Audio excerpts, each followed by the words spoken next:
જય વસાવડાના તમામ વિડીયોનો એક જ ઓફિશિયલ ખજાનો એટલે પ્લેનેટ જેવી યુટ્યુબ ચેનલનો જલસો. તો જલ્દી લાઈક કરો, સબસ્ક્રાઇબ કરો અને બેલ આઇકન પ્રેસ કરી ઓલ સિલેક્ટ કરો, જેથી તમે જોઈ શકો અમારા વિડીયો સૌથી પહેલા. મારે સૌથી પહેલો આભાર જો કોઈનો માનવાનો હોય તો હું તમારી સામે છું.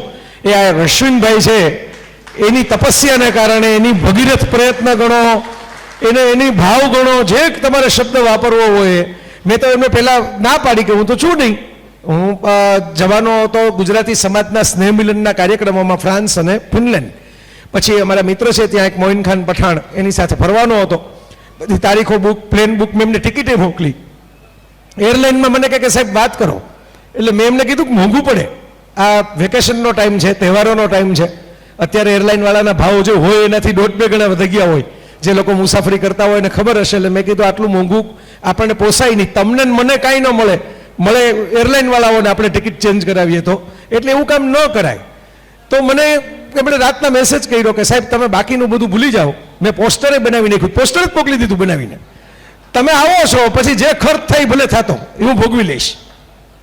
આ તમારા માટે એ વ્યક્તિએ કર્યું છે. એમના ઘરના વાસ્તુમાં નથી આવ્યો, એમના કોઈ છોકરાના લગ્નમાં નથી આવ્યો.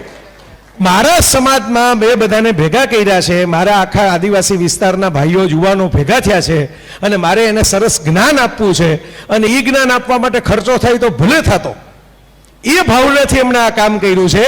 અને તમને એવું લાગશે કે ભાઈ અમારો વર્ષો જૂનો પરિચય છે. અમે 1 વર્ષ જૂનો પરિચય છે. 1 વર્ષમાં મેં 4થો કાર્યક્રમ કરીએ જ સાથે. હું ક્યાં રહું, હું રાજકોટમાં રહું, એ ક્યાં રહે, એ આ બધું તાપી જિલ્લાની અંદર કામ કરે. મેં તો પહેલા એનું નામ જ મને તો ખોટું આવડતું હતું, કારણ કે કવિતા વિનાયક નામથી લખે. એટલે મને એમ કે એમનું નામ વિનાયક છે. પછી મહિલાને ખબર પડી કે એમનું નામ તો અશ્વિન છે. પણ એમાં તો એમના કર્મચારીઓ સાથે હું જઈ આવ્યો, એમના વિદ્યાર્થીઓ, જેમણે 50 જેટલા તો ડોક્ટરો પેદા કર્યા છે ખાલી આ સ્પર્શની સંસ્થામાંથી.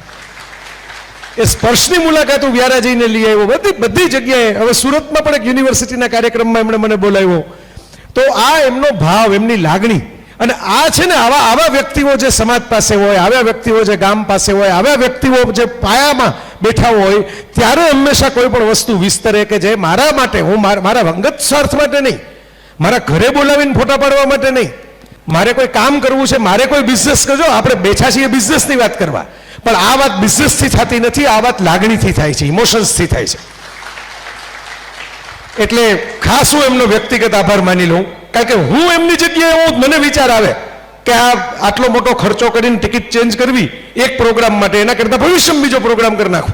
હું આવો જવાબ આપું, પણ એમનું દિલ જુઓ, એમનું કલેજું જુઓ. અને સાહેબ ઘણા લોકો કહેતા હોય છે, ઘણા લોકોને એવું લાગતું હોય છે કે ભાઈ આદિવાસી એટલે જંગલમાં રહેનારા, આદિવાસી એટલે આમ બધું એજ્યુકેશન. અહીં તો હું બધા એજ્યુકેટેડ જુવાનિયાઓને જ જોઉં છું, હાઈલી એજ્યુકેટેડ છે. પણ હું એમ કહું છું કે તમે જુઓ છો એ ડિગ્રી જુઓ છો, તમે જુઓ છો એ જગ્યા જુઓ છો, લોકેશન જુઓ છો, દિલ જુઓ પહેલા. દિલ કેટલું સોનાનું બનેલું છે, લાગણી કેવી ટપકે છે આંખમાંથી. હું આવ્યો ત્યારનું સ્વાગત જુઓ, એક સ્ટોલે ગયો ત્યાં બધાની આંખમાં જે ભાવ ઝીલતો હતો, હું ત્યાં જેટલી જગ્યાએ ફર્યો. અને એવું નથી કે આજે છે, ચાલો તમે એમ કહો કે ભાઈ આ તો તમે આવવાના હતા, બધાને કહી દીધું, એક જઈ સરખી રીતે મોઢું રાખીને હસજો હો બધાય. આ અમારા બા બેઠા છે.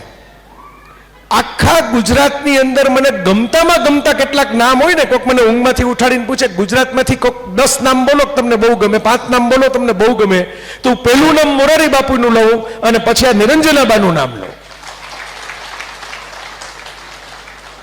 આ મને આ પરિચય 2013માં હું આવ્યો તો વક્તા તરીકે. વક્તામાંથી ક્યારે હું એમના ફેમિલીનો મેમ્બર થઈ ગયો મને ખબર નથી. હવે તો આ બધા મને પોતાના, રામીબેન પોતાના લાગે. અમારા પૂનાભાઈ, મેં પૂછ્યું પૂનાભાઈ ક્યાં? તો કે ઋષિકેશ ગયા બાપુની કથામાં. ગુલ્લુભાઈ, પૂનાભાઈ, રામીબેન, પ્રિયંકાબેન, આખો પરિવાર. બા તો કેવું કામ કરે છે, કેવું સરસ કામ કરે. એ જમાનામાં એમણે ભેખ લીધો, ધૂણી દખાવી કે ભાઈ હું આ વિસ્તારની દીકરીઓને ભણાવવાની સ્કૂલ બનાવીશ. એમાં ગમે એટલી મુશ્કેલી પડે ને એ અડગ ઉભા રહ્યા. બીજા બધા લોકો જેને ખટપટ કરવી હોય, વાંધો કરવો હોય, એની સામે મજબૂત રીતે પોતે હજી ઊભા છે અડીખમ.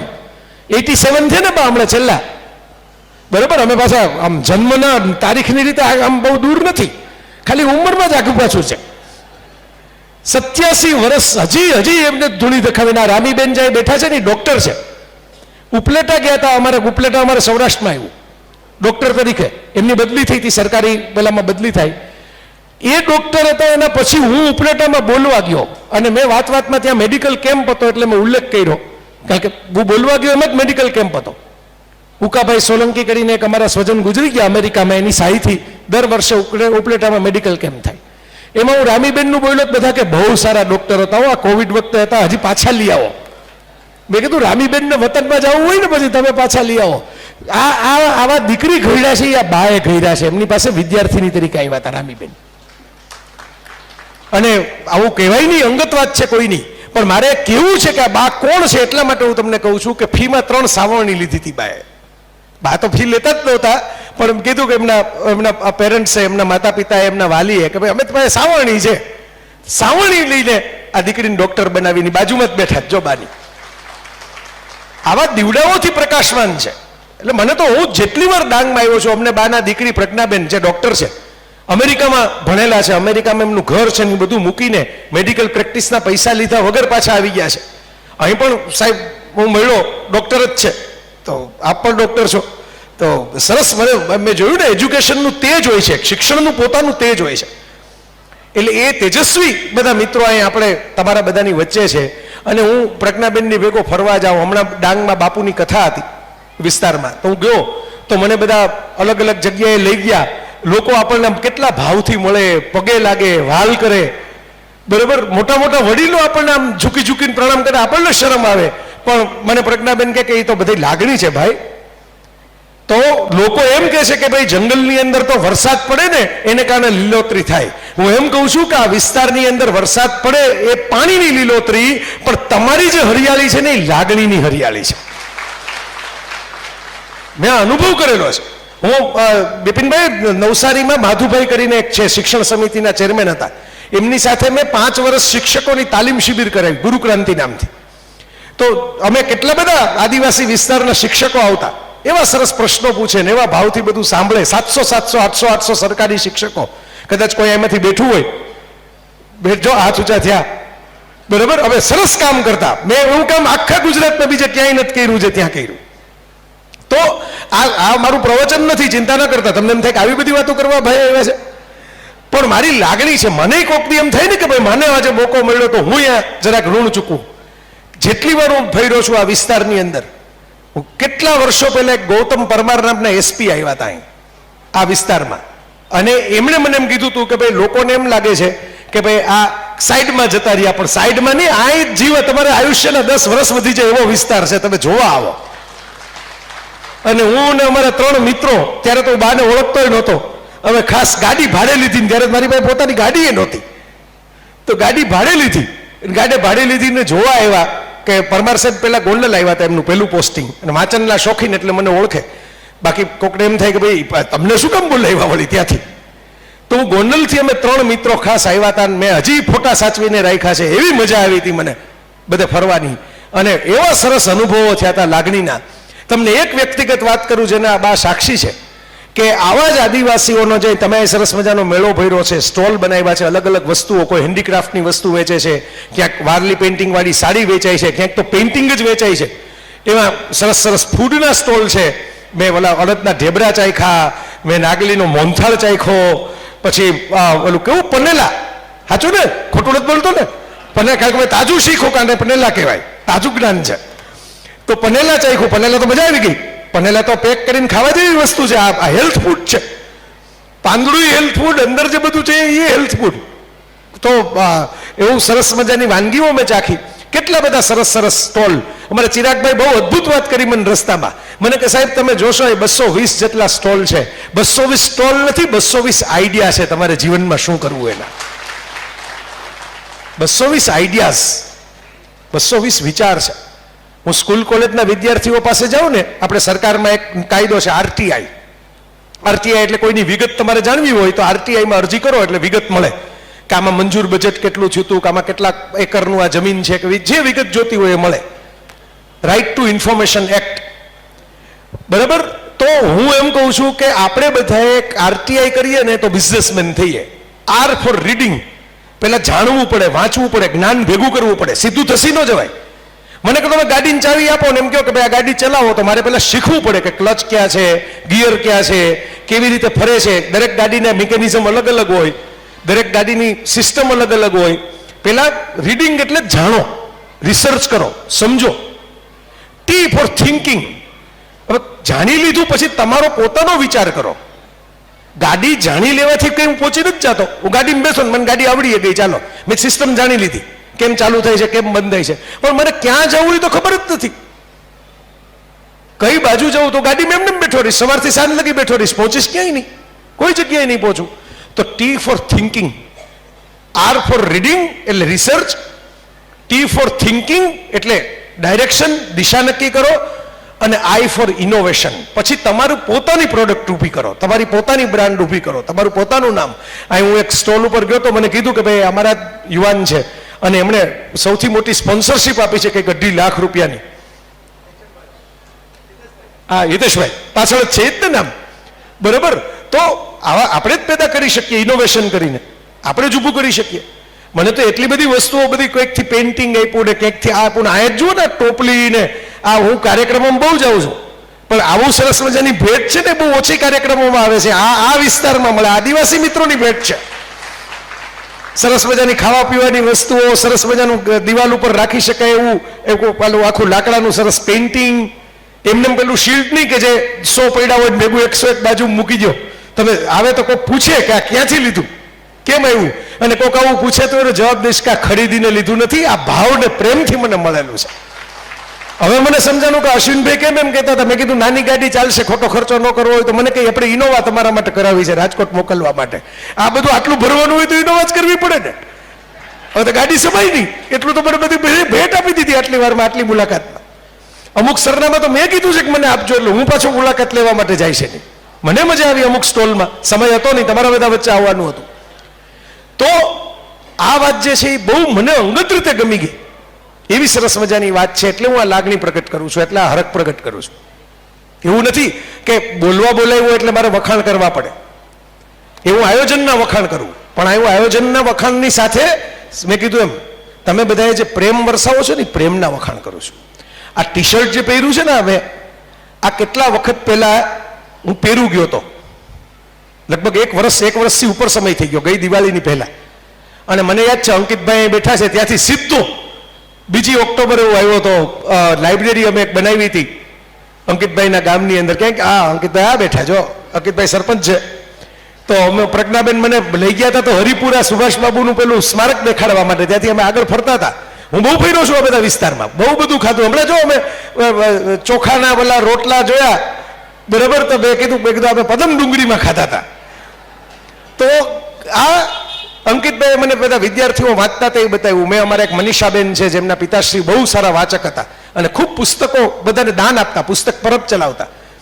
મેં એમને અમેરિકા ફોન કર્યો કે ભાઈ તમે કંઈક મદદ કરો, અને ત્યાં સરકારી અધિકારી જે મિત્રો હતા એમણે તરત સહાય કરી. અને અંકિતભાઈ પોતે એક્ટિવ હતા. અમે આખી લાઇબ્રેરી બનાવીને એક્ટિવ કરી દીધી, ચાલુ છે અત્યારે લાઇબ્રેરી ત્યાં. અને હું ત્યાંથી આવ્યો તો ત્યારે એક ટી શર્ટ પહેર્યું હતું, બીજું અત્યારે પહેર્યું છે, ખાસ યાદ રાખીને, બરાબર. આ નાઝકા નામની એક જગ્યા છે પેરુ દેશમાં. પેરુ દેશ આવ્યો અમેરિકાની નીચે, દક્ષિણ અમેરિકામાં. બહુ જાણીતો દેશ નથી, નાનકડો દેશ છે, એટલો બધો સમૃદ્ધ પણ નથી. આમ બહુ સમૃદ્ધ છે, નેચરલ રિસોર્સિસમાં, વારસામાં બહુ સમૃદ્ધ છે, સાંસ્કૃતિક. પણ જેને ડોલર કહેવાય, જેને કમાણી કહેવાય, એમાં અત્યારે એટલો સમૃદ્ધ નથી. પણ એ નાઝકામાં પથ્થર ઉપર તમારે પ્લેનમાં જ જવું પડે, નરી આંખે તો દેખાય નહીં, એવડા મોટા મોટા પેઇન્ટિંગ એના વર્ષો પહેલા જે આદિવાસી વિસ્તારમાં જે બધા રહેતા એ આદિવાસીઓ બનાવેલા છે. આજે અમારા જેવા ટુરિસ્ટો ભાડે પ્લેન કરીને પછી જોવા જાય, એમાં ટિકિટ લઈને પ્લેનની બારીમાંથી પેઇન્ટિંગ દેખાય. એવડો મોટો પથ્થર, તમને એમ થાય ક્યાં કેવી રીતે કર્યા હશે આ પેઇન્ટિંગ. હવે તમે આખી યાત્રા પૂરી કરીને નીચે આવો ને, ત્યારે ત્યાંના જ એ જ વિસ્તારના આદિવાસી મિત્રો આવા સરસ ટી શર્ટ, રંગબેરંગી ટી શર્ટના સ્ટોલ રાખીને બેઠા હોય. જે 3 ટી શર્ટ ત્યાંથી લઈ આવ્યો. એક મેં અંકિતભાઈના પ્રોગ્રામમાં પહેર્યું હતું, એક મેં આજે આ પ્રોગ્રામમાં પહેર્યું. હવે ખબર નહીં અશ્વિનભાઈ કયો ત્રીજો પ્રોગ્રામમાં મને બોલાવે એટલે ત્રીજું ત્યારે પહેરીશ. જો આ બિઝનેસ છે. પેઇન્ટિંગ બનાવવા વાળા કોણ હતા? કોઈ મોઢું જોયું નથી, બરાબર. એ તો જતા રહ્યા હજારો વર્ષો પહેલા પેઇન્ટિંગ બનાવીને પથ્થર ઉપર. પણ હવે જ્યારે દેશ થોડોક ડેવલપ થયો, આજુબાજુની ટેકનોલોજી જોઈ, તો એક સમજણ આવી કે આ પેઇન્ટિંગ જોવા હોય કોઈને તો પહાડ ઉપર ચડીને કોઈ જોઈ શકવાનું નથી. અમારા જેવાને તો શરીરના ઘેરાવા મુજબ ગુરુત્વાકર્ષણ જાજુ લાગે. અહીં તો બધા એન્જિનિયરો બેઠા છે, ગ્રેવિટી વધી જાય તો શ્વાસે ચડી જાય, ગ્રેવિટી વધે એમ. તો શું કરવાનું કે ભાઈ પેલો બિઝનેસ કે પ્લેન, નાનું પ્લેન લઈ ઉડાડો અને નાના પ્લેનમાંથી પેઇન્ટિંગ બતાવો. બિઝનેસ થયો, મારે પૈસા દેવા પડે પ્લેનની ટિકિટના, જો બિઝનેસ. ત્યાં એક માચું પીચું કરીને ડુંગર ઉપર જગ્યા છે, હજારો વર્ષો પહેલા બનાવેલી, એ લોકો પાણી પહોંચાડતા ત્યાં ઉપર. હું પોતે નથી પહોંચો શકતો, ભાન પહોંચ્યો આપતા આપતા. એ પાણી કેમ પહોંચાડતા હશે ઉપર? એવું એન્જિનિયરિંગ કરેલું, કમાલ. હવે આજે એનું માર્કેટિંગ કર્યું, એ બતાવવા માટે લોકોને લઈ જાય છે, બરાબર. એના માટે જુદી ટ્રેન ચાલુ કરી છે. આ ટી શર્ટ બનાવ્યું તો મેં લીધું તો તમારી સામે પહેર્યું. હવે અહીં તો કોઈ પહેરવું વાળા સ્ટોલ નથી નાખી ગયા. મારો કહેવાનો મતલબ એ છે કે આપણા જ વારસામાં એવી વસ્તુઓ પડેલી છે કે એને સરસ રીતે રજૂ કરતા જો આપણને આવડે ને તો આજના જમાનામાં આખી દુનિયા એની પાછળ પાગલ થઈને દોડે એમ છે. મેં એક ઓજાર જોયું, મોટો છરો હતો, લાકડાના હાથાવાળો. મેં કીધું કે મારા મોબાઈલમાં હમણાં 2 દિવસ પહેલા મેં ફ્રાન્સમાં ફરતા ફરતા પાડેલો ફોટો છે. એ મેડ ઇન સ્પેન એક છરો હતો, એને ક્લીવર નાઇફ કહેવાય. કોઈ ગૂગલ કરીને જોજો ક્લીવર નાઇફ, એટલે તમને એનો આકાર જોવા મળશે. જાડા ફળું કહેવાય ને આગળનું છે, એ ફળું જાડું હોય. એ ક્લીવર નાઇફનો ડોક્ટર સાહેબ ભાવ હતો 239 યુરો. 239 યુરો.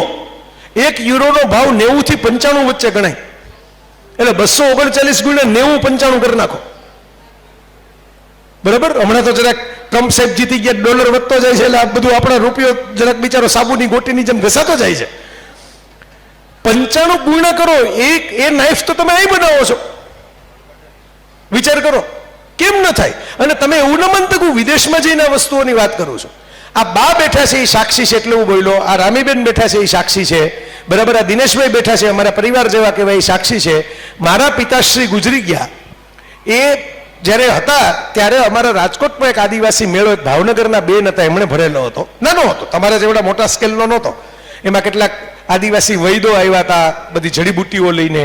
કેટલીક પેઇન્ટિંગ વેચાતું હતું, કેટલીક ખાવાની વસ્તુ વેચાતી હતી, એમાં કેટલીક વસ્તુઓ વેચાતી હતી. એમાં એક ટોપલી, હું ને મારા મામી ફરતા ફરતા જોવા ગયા હતા, તમને એ ટોપલી બહુ ગમી ગઈ. એ ટોપલી એટલી બધી પસંદ પડી. અને ટોપલી તો બીજે મળે, ટોપલી તો સ્ટોરમાં મળે, બરાબર. હવે ટ્રે ને ટોપલી ને એવી બધી વસ્તુઓ માટે તો લોકો ખાસ બધા સુપર સ્ટોરની અંદર મોંઘા ભાવની વસ્તુઓ બનાવીને વેચે છે. પણ મારા પિતાશ્રી ગુજરી ગયા ત્યારે બધા એક રિવાજ કરતા, એક યાદી કહેવાય આને. રિવાજ તો ઠીક છે, ફરતા રહે અને ફેરવવાય જોઈએ. મને તો આ સમાજ એટલા માટે ગમે છે કે જે સ્ત્રી સ્વાતંત્ર્યની ને સ્ત્રી સશક્તિકરણની આજે ભણેલી શહેરી દુનિયા વાત કરે છે પણ અમલ નથી કરતી, ખાલી વાતો જ કરે છે, એ આદિવાસી સમાજે તો પહેલેથી કેળવીને રાખ્યું છે. નારી સ્વાતંત્ર્ય, નારી શક્તિ, એનો નિર્ણય મોટો. એ પોતે નિર્ણય લે, પોતે કામ કરે, પોતે આગળ નીકળે, પોતે વાત કરે. આનો મેં લેખ પણ લખેલો છે ભૂતકાળમાં. તો મેં એ ટોપલીઓ ખાસ મંગાવી, ત્યાંથી સરનામાનું કાર્ડ લઈ લીધું હતું, અને એ ટોપલીઓ બધાને સ્મૃતિ ભેટ તરીકે મોકલાવી. તમારી ભેટ મેં મારા પિતાશ્રીની સ્મૃતિમાં જે સ્વજનોને મોકલવાની હતી એક સાથે ખરીદી અને મોકલાવી. જો જોયું તો આંખમાં આવ્યું તો મનમાં આવ્યું તો અંદર સ્ટોર થયું તો જ્યારે જરૂર પડી કે આપણે કંઈક વસ્તુ એવી આપીએ કે જેમાં આપણા કોઈ વ્યક્તિને રોજગારી મળતી હોય, એક તો એ ફાયદો થાય. બીજું જેને આપીએ, આજે બધાના ઘરમાં જાતની વસ્તુઓ હોય, બધાને બીજાની ચોઈસ ગમતી ન હોય. ઘણા લોકો મજાકમાં એમ કે એના કરતા 500 રૂપિયા નોટ કવરમાં નાખીને આપી દો, અમે લઈ આવશું, અમારે જોતું હશે. તો એવી વસ્તુ આપીએ કે જે લોકો ગમી જાય અને લોકો એમ કે વાહ, આ યાદગીરી અમે તો બહુ સાચવીને રાખી. મને તો એવા અનુભવ થયા છે કે યાદગીરી માટે એક આપી હોય ને પછી 2 માગીને લઈ ગયા હોય, કે હજી પડી હોય તો આપણને બહુ સરસ ટોપલી છે, તમારી જ છે, અહીંથી જ બનેલી છે, અહીંથી જ મેળવેલી છે. આપણી પાસે પડેલું છે મિત્રો, આપણે ખાલી દુનિયાને દેખાડવાની જ વાર છે. એવું નથી કે શક્તિ હનુમાનજીને જ્યારે જાંબુવાને એમ કીધું કે તમે કૂદકો મારીને લંકામાં જઈ શકશો, બીજા કોઈની તાકાત નથી આવડો મોટો સમુદ્ર ઓળંગવાની, ત્યારે હનુમાનજી કઈ કસરત કરવા નહોતા બેઠા. કહો હવે મને કૂદકો મારવાનું કીધું તો હવે આપણે જરાક બોડી બિલ્ડિંગ બનાવીએ, જરાક પગ સરખા કરીએ, જરાક હાથ સરખા કરીએ.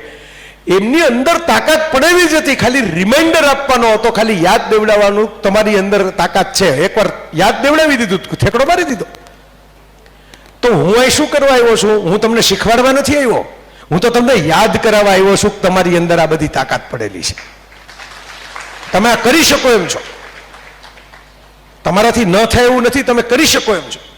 અહીં ગોવિંદભાઈ ધોળકિયા જે આ વિસ્તારમાં ઘણું કામ પણ કરે છે, સરસ સેવા કાર્ય પણ કરે છે, શિક્ષણ કાર્ય પણ કરે છે, સુરત SRK ડાયમંડ વાળા વડીલ છે અને બહુ સિદ્ધાંતવાદી માણસ છે.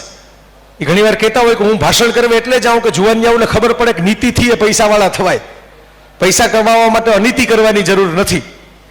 આ ગોવિંદ કાકા, તમે વિચાર કરો, એ ગોવિંદ કાકા છે, એમના ટેબલ ઉપર એક વાક્ય એમણે લખીને રાખ્યું છે, આઈ એમ નથિંગ, હું કાંઈ નથી, but I can do something, પણ હું કંઈક કરી શકું એમ છું, હું છું ભલે કાંઈ નહીં. એક જમાનામાં ટાટાની તાજ હોટલ જે છે મુંબઈમાં, ત્યાં હીરાઘસુ તરીકે ગયા હતા, ગામડેથી જ ગયેલા માણસ, પૈસા જાજા હોય નહીં, ચાનો ભાવ જોયો તો બિચારા મૂંઝાઈ ગયા કે આટલી મોંઘી ચા, અહીં તો સરસ મજાની વનસ્પતિ વાળી કુંડલીમાં ચા મળે છે. મારે બોલવાનું હતું એટલે મેં કીધું કે આપણે મોડું થશે, એટલે ચા તો પીવડાવવા માટે રેડી જ હતા, પણ ચા પીતા બીજી 5 મિનિટ થાય એટલે મેં કીધું ગાલો અત્યારે નથી ચાખવી, પછી ચાખશું. તો વિચાર કરો, એ ગોવિંદ કાકા ત્યાંથી ચાય પોસાય નહીં 5 સ્ટાર હોટલની, એટલે પેપર નેપકિન લઈને આવ્યા. શું કામ? તો કે ભાઈબંધોને બતાવવા થાય ને કે તાજમાં ત્યારે તો સેલ્ફી હતા નહીં, મોબાઈલ હતો નહીં, ખબર કેમ પડે કે તાજ હોટલમાં જઈ આવ્યા. પણ પછી આપબળે મહેનત કરીને, નીતિથી, ઈમાનદારીથી ધંધો કરીને, નવું શીખીને, અંગ્રેજી નહોતું આવડતું, બહારની દુનિયા કેવી છે ખબર નહોતી, જિંદગીમાં કોઈ દી ગામડેથી સુરત આવ્યા એનાથી મોટો પ્રવાસ કર્યો નહોતો, સુરતથી મુંબઈ જવું મોટી વાત ગણાતી, ત્યાંથી આજે ઇન્ટરનેશનલ કંપની બનાવીને બેઠા છે. અને જે તાજ હોટલમાં ચા નહોતી પોસાણી, એનો પેપર નેપકિન લઈને આવ્યા હતા, એ તાજ હોટલના માલિક કહી શકાય એવા રતન તાતા, જેને આખા ભારતે હમણાં વિદાય આપી બહુ પ્રેમથી, અંજલિથી. અને જો સારું કામ કરો ને તો લોકો તમારી પાછળ દુઃખ અનુભવે, લોકો તમારી પાછળ રોવે. એનું ઉદાહરણ અબ્દુલ કલામ અને રતન તાતા છે. તમારે ફોન કરીને કહેવું ન પડે કે મારા માટે દુઃખી થાવ, એમને લોકો દુઃખી થાય, કારણ કે બીજા માટે ઘસાણા છે, બીજા માટે કંઈક એમણે ઉપયોગી થાય એવા સેવા કાર્ય કર્યા છે. એ રતન તાતા ગોવિંદ કાકાની ઘેર આવ્યા હતા, એમના બાના નામનો એવોર્ડ લીધા પછી 4 કલાક રોકાયા હતા. આ પ્રગતિ કરી કહેવાય, આ બિઝનેસને એવું ડેવલપ કર્યો કહેવાય કે એક જમાનામાં જેની હોટલમાં ચા પીવાના પૈસા ન હોય, એ હોટલનો માલિક તમારી ઘેર જમવા માટે આવે, અને એ ભારતના ટોચના અબજપતિમાંના એ. અને રતન તાતાનું મને બહુ ગમતું વાક્ય છે, રતન તાતા જેને એ અમલ કરીને ગયા, તાતા ફેમિલી, આખું વિરાસત જ તાતાની બધાની, એમના JRD ટાટા અને બીજા બધા જમશેદજી તાતા ને બધા તાતામાં આ છે. નવસારીમાં તો પારસી હોય ખરા, તમે લોકો ઓળખતા હશો ઘણાને. તો તાતા ફેમિલીની લેગસી શું છે? એ લેગસી છે કે if I walk alone I can walk fast. હું એકલો ચાલતો હોઉં ને તો બહુ ઝડપથી ચાલી શકું, but if I want to go far I have to walk together. જો મારે ઝડપથી ચાલવું હોય તો એકલા ચાલવું પડે, પણ મારે જો દૂર સુધી ચાલવું હોય ને તો બધાને ભેગા લઈને ચાલવું પડે. બિઝનેસ એટલે બધાને ભેગા લઈને ચાલવાની કળા. હું જે દેશમાં ફરીને આવ્યો ને, જે ટિકિટમાંથી, જે એરપોર્ટથી ઉતરો, પેરિસથી આવી મુંબઈ, અશ્વિનભાઈ, એ દેશ એટલે ફ્રાન્સ. આ ત્યાંથી આ શબ્દ આવ્યો છે, આંતરપ્રેન્યોર. ફ્રેન્ચ શબ્દ હતો મૂળ, બરાબર? એન્ટરપ્રેન્યોર આપણે બોલીએ છીએ, ત્યાં બોલે આંતરપ્રેન્યોર. આ આંતરપ્રેન્યોર એટલે એક વ્યક્તિ જેને પોતાનો ધંધો ઉભો કર્યો, પણ કોઈ ધંધો એકલા હાથે થતો નથી. દરેક ધંધામાં તમારે ટીમ જોઈએ, તમારે માણસો જોઈએ, તમારે ગ્રુપ બનાવવું પડે, તાલીમ આપવી પડે. આજે વિચાર કરો કે ઘણી વખત તમે મૂળ વ્યક્તિને કે મૂળ જે માલિક છે કંપનીના, બોસને, એને તો ઓળખતા નથી, પણ એનો દરવાજે ઉભેલો માણસ કેવી રીતે તમારી સાથે વર્તન કરશે એના આધારે તમે બોસનું માપ કાઢો. આપણે કોઈક શોરૂમમાં જાય, કોઈક મોટા શોરૂમમાં જાય ખરીદી કરવા માટે, બરાબર? તો આપણે કઈ, ધારો કે અંબાણીના રિલાયન્સના શોરૂમમાં ગયા તો મુકેશભાઈ અંબાણી, નીતાબેન અંબાણી તો નથી ઉભવાના. ત્યાં જે ઊભા હશે એ કેવું સ્માઇલ કરશે, એ કેવું વ્યવહાર કરશે, કેવું વર્તન કરશે, કેવી વસ્તુ આપશે, એના આધારે આપણે રિલાયન્સના માર્ક નક્કી કરશું. તો ધંધો ક્યારેય, તમારું નામ મોટું થાય પણ તમારું નામ એકલા મોટું થતું નથી. આજે સૂરજ આપણે જોઈએ છીએ, ગોળો એક છે, પણ એમાંથી અનેક કિરણો જ્યારે નીકળે ને ત્યારે અજવાળું થાય છે. આ લાઇટ તમે જુઓ છો, એ બલ્બ એક છે, પણ એમાંથી અનેક કિરણો નીકળે ને ત્યારે અજવાળું થાય છે. એમ આંતરપ્રેન્યોરશિપ ભલે એક માણસ શરૂ કરે, પણ એને કેટલાય લોકોનો સથવારો લેવો પડે. ધંધો એને કરતા આવડે. જો ધંધાના 3 નિયમ છે, બિઝનેસના 3 નિયમ છે. કોને ધંધો કરતા આવડે? જે જોખમ લઈ શકે એની ધંધો કરી શકે. આ ક્રિકેટ જેવું છે, સિક્સર મારવી હોય તો દડો હવામાં જાય, બરાબર? તમે એકદમ સેફ રમો તો 1 રન આવે. સિક્સર મારવી હોય તો દડો હવામાં જાય. તમારા કાંડામાં એવી તાકાત હોવી જોઈએ કે હવામાંથી કેચ ન થાય ને સીધો સ્ટેન્ડમાં જઈને સિક્સર થાય. એટલે ધંધાનો એક ગુણ છે જોખમ. જોખમ લેતા આવડે ને જેને સમયસર, કારણ કે ભીતર તો બીક લાગે એ માણસ ધંધો ન કરી શકે. છે જોખમ લઈ શકે ને, બહુ બુદ્ધિશાળી માણસથી ધંધા ન થાય. બહુ બુદ્ધિશાળી માણસો બધા બધાની વાતો સાંભળે ને સલાહો લીધા કરે ને રિસર્ચ કર્યા કરે ને આ વાંચે ને ઓલું વાંચે ને ગૂગલ કરે ને બધું કરે, ધંધો કરે જ નહીં, બરાબર? ધંધા લેવા માટે થોડાક સાહસિક થવું પડે. આંતરપ્રિન્યોરનો અર્થ થાય ખરેખર ગુજરાતી કરો તો ઉદ્યોગ સાહસિક. અને ઉદ્યોગ શબ્દ આવ્યો છે ઉદ્યમમાંથી. જે મહેનત કરે છે ને સાહસ કરે છે, પછી લોટરીને જુગાર રમવાના સાહસ ન હાલે. મહેનત કરવાનું, ઉદ્યમ કરીને સાહસ કરે ઈ સાહસ, ઈ જોખમ. ક્રિકેટ રમતા આવડે ને ફટકો મારો તો સિક્સર જાય, ક્રિકેટ રમતા આવડે ને બેટ ફેરવવા જાઓ તો બોલ્ટ થઈ જાઓ, સ્ટમ્પ થઈ જાઓ. વિચાર કરજો આ મિત્રો વાત. આપણે ધંધાને જુગાર બનાવી દીધો. ઘણા લોકો આજે હું જોઉં છું, હવે તો જો હું પહેલાના જમાનામાં સ્કૂલ કોલેજના બાળકોની સાથે ઇનામ વિતરણ કે એવા કાર્યક્રમમાં જાઉં ને તો હું ઓલા લેવા આવે છોકરાઓને પૂછું કે તમારે મોટા થઈને શું થવું છે? તો કોઈક ગાંધીજીનું નામ લેતા, કોઈક સ્વામી વિવેકાનંદનું નામ લેતા, કોઈ ધીરુભાઈ અંબાણીનું નામ લેતા, બધા જાત જાતના નામ લે. સચિન તેંડુલકરનું નામ લેતા. સમય જાય એમ બધાને નામે ફરતા જાય. અમિતાભ બચ્ચનમાંથી શાહરૂખ ખાન આવી ગયો. હવે જેને પૂછો ને એ બધા છોકરાઓને વાયરલ જ થવું છે. એને બીજું કઈ થવું જ નથી, વાયરલ થવું છે. એના માટે ટ્રેનમાં લટકી જાય, ડબ્બામાં લટકી જાય. હમણાં હું એક પ્રવચન આપવા માટે મારી ગાડીમાં જતો તો એક ભાઈ ભેંસ ઉપર ઉભા હતા, ભેંસની ઉપર ઉભા હતા. એમાં મોબાઈલની નામો કંઈક કરતા હતા. એટલે મેં ગાડી ઊભી રાખી, મેં એનો વિડીયો લીધો. એ પોતાનો વિડીયો લેતા હતા, મેં એનો વિડીયો લીધો કે આ ભેંસ ઉપર શું કરે તે જોઈ ગયા કે આ ભાઈ વિડીયો લેશે, એટલે હરખા થઈ ગયા. આમ કરતા હતા ત્યાંથી. તો મેં કીધું આ શું કરતા હતા? મને કે નેટવર્ક પકડતો હતો. તમે વિચાર કરો, આ જોખમ છે, ધંધો નથી. સમજો હું જે કહેવા માંગુ છું. જોખમ લીધું, બરાબર, ધંધો કર્યો ન કહેવાય. આ જુગારી માનસિકતા છે ને, એ તો ઉલટાનો ધંધો બગાડી નાખે. ધંધાદારી માણસ જુગારી માનસિકતાથી નહીં, ગણતરીપૂર્વકની માનસિકતાથી આગળ વધે, કેલ્ક્યુલેશન કરીને આગળ વધે, વિચાર કરીને આગળ વધે કે આમાં આમ કરું તો આમ થાય, આમ કરું તો આમ થાય, આમ કરું તો આમ થાય. આજે બધાને એમ જ છે કે ભાઈ હાથમાં મોબાઈલ આવી ગયો, અમુક ગેમિંગ બધી કંપનીઓ ખુલી ગઈ છે કે આમાં હું રમવા માંડું અને હું કાલે ને કાલે કરોડપતિ થઈ જઈશ. કરોડપતિ થાય ખરા રમાડવા વાળા. રમવા વાળો કોઈ મેં કરોડપતિ હજી લગી મારી લાઈફમાં જોયો જ નથી. રમાડવા વાળા કરોડપતિ થાય એ 100%ની વાત, બરાબર. નિયમ છે સાદો. તો જેટલા કસીનો ચાલે છે દુનિયામાં, બરાબર, આ કસીનો છે એ બધે બંધ થઈ જાય ને, કારણ કે એમાંથી બધે જીતીને પછી કસીનોમાંથી માલિક તો ભિખારી થઈ જાય. કોઈ માલિક ભિખારી થતો નથી, ઉલટાના નવા નવા કસીનો વધારે ચકચકિત બનાવતા ફરે છે. એટલે યાદ રાખો કે જોખમ જરૂર લેવાનું, પણ ઉદ્યમ કરેલું જોખમ છે એ કામ લાગે. મારી આજની આખી લાઈફમાં અશ્વિનભાઈ સાક્ષી છે, મેં પ્રિન્સિપલ રાખ્યો છે. કોઈની સિસ્ટમ હોય ને મારે એડવાન્સ લેવા પડે કે ભાઈ અમારે તો ગવર્મેન્ટમાં ફાઇલ મૂકવાની છે, તમારે આ ચેક લઈ લ્યો એટલે અમારે તમારા નામનું એકાઉન્ટ ક્લોઝ થાય, એ અલગ વાત છે. આજની તારીખ સુધી હું આખી દુનિયામાં જાઉં છું, ભરોસા ઉપર જાઉં છું. મેં કોઈ દિવસ એડવાન્સ પૈસાને હાથ નથી ડાળ્યો, ખાલી ભરોસા ઉપર જાઉં છું. માણસે ફોન કર્યો, તારીખ આપી દીધી, હું પહોંચી ગયો. શું કામ?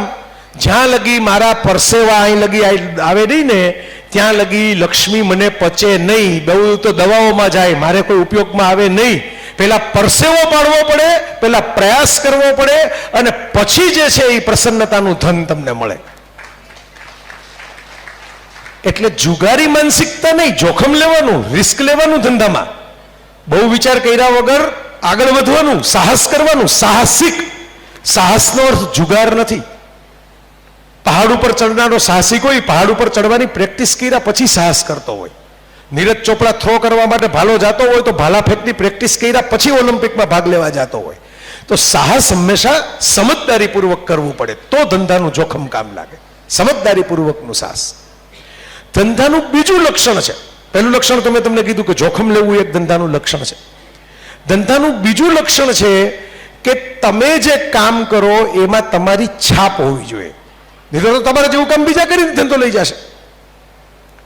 તમે કાંઈ પણ બનાવો, તમે કોઈ ખાવાની વસ્તુ બનાવો તો તમારો હાથના સ્પર્શ એની અંદર દેખાવો જોઈએ. તમે કોઈ પણ વસ્તુ, અહીં તો મને એક સ્ટોલ બહુ ગમી ગયો, મેં ફોટો પાડી લીધો. મેં કીધું આ તો લેખ છે મારી માટે. એન્જિનિયરિંગના મિત્રો હતા, એન્જિનિયર થયા પછી કેટલા ધંધા તમે કરી શકો એનું લિસ્ટ બનાવ્યું છે. અને સ્ટોલમાં બીજું કાંઈ નથી, એને 3 જણા ઊભા હતા, એને એમ કીધું કે જેને આ ધંધા શીખવા હોય એને શીખવાડી દઈએ. અહીં તો શીખવા તો જવું પડે, સમજવા તો જવું પડે, બરાબર. તો બીજું જે લક્ષણ છે એ છે આત્મવિશ્વાસ, કોન્ફિડન્સ. તમારામાં આત્મવિશ્વાસ, જોખમ લીધા પછી આત્મવિશ્વાસ જોઈએ, આત્મકેળવણી જોઈએ, તમારી જાતનું ઘડતર કરવું પડે. આ તાપી જિલ્લામાં અમારા એક મિત્ર આવ્યા હતા ડીવાયએસપી તરીકે, કદાચ હજી હશે પણ હવે તો 3 વર્ષે બદલી થઈ જાય એટલે પછી વચ્ચે સુરત આવી ગયા હતા, બરાબર. ચંદ્રરાજસિંહ જાડેજા, સીએમ જાડેજા, કદાચ કોઈ આમાંથી મળ્યું હોય એને ઓળખતા હોય તો. એ મૂળ મોરબીના છે. જાડેજા સાહેબ પોતે કોલેજમાં મારી ભેગા ભણતા અને સિટી બસમાં અમે અપડાઉન કરતા. આપણે કંઈ બહુ કંઈ આમ હવે દુનિયા જોવા મળી, દુનિયા એટલા માટે જોવા મળી કે મારા મા બાપે મને પુસ્તકો આપ્યા, જ્ઞાનનો વારસો આપ્યો, શિક્ષણનો વારસો આપ્યો, કેળવણીનો વારસો આપ્યો અને એક પ્રકારની દ્રષ્ટિ આપી બહાર નીકળવાની. એટલા જ હું દુનિયા જોઈ શકું છું. બાકી હું તો સાવ સામાન્ય મધ્યમ વર્ગના શિક્ષક કુટુંબનું સંતાન હતો. એ જમાનામાં શિક્ષકોને એટલા પગારે નહોતા, ઘરની અંદર બહુ મોટી પ્રોપર્ટી આવે. મને ઘણા કંઈક તમને સાયકલ નથી આવડતી, મેં કીધું પૈસા જ નહોતા સાયકલ લેવાને, ક્યાંથી આવડે? પૈસા તો હોવા જોઈએ ને. આ શૂઝ જે પહેર્યા છે, શૂઝ તો મેં કોલેજમાં ગયા પછી પહેર્યા, ત્યાં લગી શૂઝ લેવાના પૈસા નહોતા. તો અમે અપડાઉન કરતા, હું ને ચંદ્રરાજસિંહ. ચંદ્રરાજસિંહ માણસ મજાના, આમ લાગે હટ્ટા કટ્ટા, એકદમ ઊંચા ને એમ, પણ બહુ સોફિસ્ટિકેટેડ, સોફ્ટ લાગણીવાળા. કવિતાઓ વાંચીને મોકલે, પોલીસવાળા પણ કવિતા મોકલે સવારના પોરમાં, સારી કવિતા વાંચી હોય ફોરવર્ડ કરે. તો અમે સિટી બસમાં જતા હતા ભેગા, કોલેજ એક જ હતી બેયની, અને એમની બોર્ડિંગમાં હું ઘણી વાર રોકાઈ જતો હતો. કારણ શું કામ? કારણ કે રાજકોટમાં એક ગેલેક્સી સિનેમા, તો એ રાતના 6:30 વાગ્યાનો ઇંગ્લિશ પિક્ચરનો શો હોય. દિવસે હિન્દી પિક્ચર બતાવે ને 6:30 વાગે ઇંગ્લિશ પિક્ચર બતાવે. મારે જોવું હોય બપોરે ક્યાં જવું, એટલે બપોરે હું ચંદ્રરાજસિંહ બોર્ડિંગે રોકાતો પિક્ચર જોવા માટે સાંજનું. આ મારી દોસ્તી. એમણે મને એક જાહેરાત બતાવી, એમણે પોતે કીધેલું છે, એવું નથી કે હું કહું છું. હું નામ સહિત એટલે તો વાત કરું છું, કેમેરો ચાલુ છે ને વાત કરું છું, ને પોલીસ વાળાને વાત કરું છું, બરાબર. તો એમણે મને એક જાહેરાત બતાવી કે ગુજરાત સરકારમાં આ ભરતી આવી છે અને આટલી જગ્યા છે. અત્યારે તો મને આંકડો એમને યાદ છે, મને યાદ નથી થયો આંકડો. ધારો કે એ આંકડો છે ભાઈ એમ કે 455 જગ્યા છે નવી ખુલેલી. એટલે મેં હસતા હસતા એને એમ કીધું કે 455 નહીં, 454. તો કે કેમ 454? આ લખ્યું છો 455. મેં કીધું એક તો તમે સિલેક્ટ થઈ ગયેલા છો, તમે તો એક સિલેક્ટ થવાના જ છો, એટલે જગ્યા 454 હતી. હવે એ પોતે ઘણી વાર યાદ કરીને કહે છે, મેં કીધું મને તો આંકડો યાદ નથી થયો એ જાહેરાતનો, પણ એમણે તો કરી નોકરી એટલે એમને યાદ છે. એ પોતે ઘણી વાર યાદ કરીને કહે છે કે એ એક વાક્યે મારી દિશા ફેરવી નાખી. હું ખાલી રમતમાં વિચાર કરતો હતો કે આમાં ભાગ લઉં કે આ પરીક્ષા આપું કે વિચાર કરું, અને તમે એમ કીધું 454, તો એક તમે તો ગોઠવાયેલા જ છો, તમે તો પાસ થઈ જ જશો. બસ ત્યાંથી મને અંદરથી એવો જુસ્સો આવી ગયો કે ઓહો, મારો ભાઈબંધ એમ કહે છે કે હું પાસ થયેલો જ છું, તો આપણે પાસ થઈને બતાવવું. અને એમાં અંદરથી આવી ગયો, એના પપ્પા ડોક્ટર છે, એટલે એવું નહોતું કે કંઈ પોલીસવાળા થવું પડે એમ હતું, બીજું કંઈ કામ હતું નહીં જીવનમાં. પણ એ પોલીસમાં આગળ નીકળી ગયા, ખરેખર ભરતી થઈને ત્યારે પાસ થઈ ગયા. આ તમારી અંદર આવે ને કે હું દુનિયા હલાવી નાખીશ, મને કોણ રોકે? જબ ચલના હે ખુદ કે પેરો પર તો ભરોસા ક્यों કરતા હો ગેરો પર? આપણે જ પગલા ઉપર આપણે ઉભા રહેવાનું છે ને ચાલવાનું છે, બીજાની ટેકા લાકડી શું કામ લેવી? બીજાની ટીમ બનાવવાની, સથવારો લેવાનો. પણ કોક ટેકો આપે ને કોક હાથ પકડે તો જ આપણે ડેવલપ થશું. એવા માણસોથી ઉદ્યોગ સાહસિક ન થવાય. જોખમની સાથે તમારે આત્મવિશ્વાસ જોઈએ કે હું ગમે એમ કરીને પાડી દઈશ. મને યાદ છે સ્પર્શમાં હું આવ્યો હતો ત્યારે મેં પેલી એડમંડ હિલેરીને એવરેસ્ટના શિખરની વાત કરી હતી. સૌથી ઊંચું દુનિયાનું શિખર છે માઉન્ટ એવરેસ્ટ હિમાલયમાં. અને ન્યુઝીલેન્ડથી પર્વતારોહક એડમંડ હિલેરી આવ્યો અને એ પહેલી વખત જ્યારે બરફના તોફાનમાં ફસાઈ ગયો, નીચે ઉતરી ગયો, એકલો નીકળો તો, કોઈને પૂછ્યું નહોતું. પર્વત આરોહણ આવડતું હતું પણ એવરેસ્ટની દિશામાં ખબર ન પડી, એવરેસ્ટના વાતાવરણમાં ખબર ન પડી. ત્યારે એની ડાયરીમાં લખ્યું હતું કે આઈ વિલ કમ બેક. આજે હું ફેલ ગયો, આજે હું નિષ્ફળ ગયો. લોકો નિષ્ફળતાઓ યાદ નથી રાખતા, સફળતાઓ યાદ રાખે છે. શાહરૂખ ખાનની 5 ફિલ્મ ફ્લોપ ગઈ, ઝીરો ને એવી બધી 3-4 ફિલ્મો, હેરી વેટ સેજલ એવી આવી હતી. હું બોલું ત્યારે તમને યાદ આવશે કે હા આવું કંઈક આવ્યું તું ખરું હો, બરાબર. એ આજે લોકો ભૂલી ગયા, પણ છેલ્લી 2 હિટ ગઈ, પઠાણ અને જવાન, તો એ લોકોને યાદ રહી ગઈ. આ નિયમ છે. એટલે તમે ધારો કે 0 રનમાં આઉટ થઈ ગયા હો ને કોઈ ગેમમાં, તો 0માં આઉટ થઈ ગયા એના ઉપર આંસુ સારવાને બદલે નેક્સ્ટ ગેમમાં સેન્ચુરી કેમ મારવી એના ઉપર ફોકસ શરૂ કરો, તો લોકો 0 ભૂલી જશે અને સેન્ચુરીઓ યાદ રાખશે. તો પેલા હિલેલી એવું લખ્યું એની ડાયરીમાં કે આઈ વિલ કમ બેક, હું પાછો આવીશ. બીકોઝ ડિયર માઉન્ટ એવરેસ્ટ, પહાડનું તો ઊંચામાં ઊંચું શિખર છો દુનિયાનું, dear Mount Everest, you are the tallest mountain peak, તું ઊંચામાં ઊંચું શિખર છો, but you can not grow, I am the man, I can grow. તું ઊંચામાં ઊંચું શિખર છો એ વાત સાચી, પણ હવે તારો વિકાસ શક્ય નથી. તારી ઊંચાઈ જે થઈ ગઈ એ થઈ ગઈ, હવે તારી ઊંચાઈમાં વધારો નહીં થાય. પણ હું માણસ છું, માણસ નવું શીખી શકે, માણસમાં ફેરફાર થાય, માણસ ગમે તે ઉંમરે કંઈક ને કંઈક નવું કરી શકે, બરાબર. અમિતાભ બચ્ચને 50-55 વર્ષની ઉંમરે દાઢી વધારીને કેબીસીમાં નવો રોલ શરૂ કર્યો, તો કેરિયર ફરી ગઈ, લુક ચેન્જ કરી નાખ્યો. ગાંધીજી છે તો 40 વર્ષ લગી તો કંઈ આમ જુઓ તો આગળ કંઈ વૈધા નહોતા, પછી એમણે કરિયર શરૂ કરી, 40 વર્ષ પછી આઝાદીની લડતમાં જોડાયા અને પછી આગળ વધતા ગયા. માણસ કોઈ પણ ઉંમરે કંઈક નવું શીખી શકે, કંઈક નવું કરી શકે, પણ અંદરથી કોન્ફિડન્સ આવવો જોઈએ કે હું કરીને બતાવીશ, હું શીખીને બતાવીશ. આ બહુ મોટી વાત છે. મને એક ડૉક્ટર સાહેબ મળ્યા, હું તો એક ડૉક્ટર સાહેબના ફાર્મમાં જ થોડોક આરામ કરીને આવ્યો, એક બીજા ડૉક્ટર સાહેબ મળ્યા, 94 વર્ષના છે, અને મને એમ કહેવામાં આવ્યું કે આ વિસ્તારમાં સૌથી વધુ ડિલિવરી એમના હાથે થઈ હતી. એક જમાનામાં એમના એ જ ડૉક્ટર હતા, બરાબર. એટલે એમને કીધું કે તમે કેટલા બધા બાળકોના સ્મિતના આશીર્વાદ લીધા હશે, કેટલા ભૂલકાઓએ પહેલું શ્વાસ લઈને તમને મનના આશીર્વાદ આપ્યા હશે. એ આશીર્વાદે જો તમને 94 વર્ષે એક્ટિવ છે, હજી મને કહેતા હતા કે નાચી શકે, હજી ડાન્સ કરી શકે. તો દુનિયામાં તમારી પાસે આ હોવું જોઈએ ને. હવે જો તમે વિચાર કરો, હવે ઉદાહરણ આપું તમને. એ ડૉક્ટર સાહેબ મેડિકલ ડૉક્ટર થયા પછી આ વિસ્તાર છોડી અને એમ વિચાર્યું હોત કે હું તો દિલ્હી જતો રહું, હું તો મુંબઈ જતો રહું, હું તો ફોરેનમાં જતો રહું, લંડન જતો રહું, અમેરિકામાં જતો રહું, તો ભગવાનની દયાથી ત્યાં 100 વર્ષના થાય. આપણે એમની ઉંમર તો અત્યારે 94ની છે, એટલે સેન્ચુરી તો ઓલમોસ્ટ મારી દીધી કહેવાય. પણ ત્યાં એ 500 ડૉક્ટર વચ્ચે 501માં ડૉક્ટર હોત. જ્યારે અહીં મને પરિચય શું આપવામાં આવ્યો કે આ વિસ્તારના પહેલા ડૉક્ટર છે. એટલે એવું મૂંઝાવું નહીં કે આપણે આ વિસ્તારમાં છીએ, એમાં કંઈ છે નહીં એવું માનીને બેઠા નહીં રહેવાનું. ઉલટાના તમે આમાં થાવ ને તો વધારે નામ ના થાય, પહેલા ગણાવો. મોટા ટોળામાં જાઓ તો છેલ્લા ગણાવો, આ શરૂ કરો તો પહેલા ગણાવો. એટલે અહીંથી ઉદ્યમ કરવાનો, ઉદ્યોગ સાહસિક બનવાની પ્રેરણા લેવી, આગળ શરૂ કરવું બહુ મહત્વની વાત છે. અને ધંધાનો જેમ જોખમ આત્મવિશ્વાસ, બરાબર, એમ ધંધાનો ત્રીજો નિયમ છે બીજાની સમસ્યા દૂર કરવી. એ ધંધા કોઈ દી નિષ્ફળ નથી જતા જે બીજાની સમસ્યા દૂર કરે છે. હું તો એમ કહું જ છું હસતા હસતા કે પ્રોડક્ટ કોને કહેવાય? પ્રોબ્લેમનું સોલ્યુશન ઇઝ પ્રોડક્ટ. પહેલાના જમાનામાં મેં મારા મમ્મીને ઠીકરેથી પોતાનો મેલ કાઢતા જોયા છે નાતી વખતે, તો બેનો ઘણા ઠીકરા વાપરતા. હવે તો ઘણું અપગ્રેડેશન આવી ગયું. એમ તો પહેલા જો આપણે ગરબામાં કેવા ગીત આવતા, વાંકી વળું તો મારી કેડ નમી જાય. હવે એમાં અપગ્રેડેશન આવી ગયું, ગલગોટો મેં ઝૂકીને લીધો, એટલે બધાની કેડ હરખી થઈ ગઈ. પહેલા નમી જતી હતી, ઝૂકી જાય ને વાંકી ચૂકી થઈ જાય ને એમ બધા કહેતા હતા, કરોડરજ્જુ મણકા ખસી જતા હતા.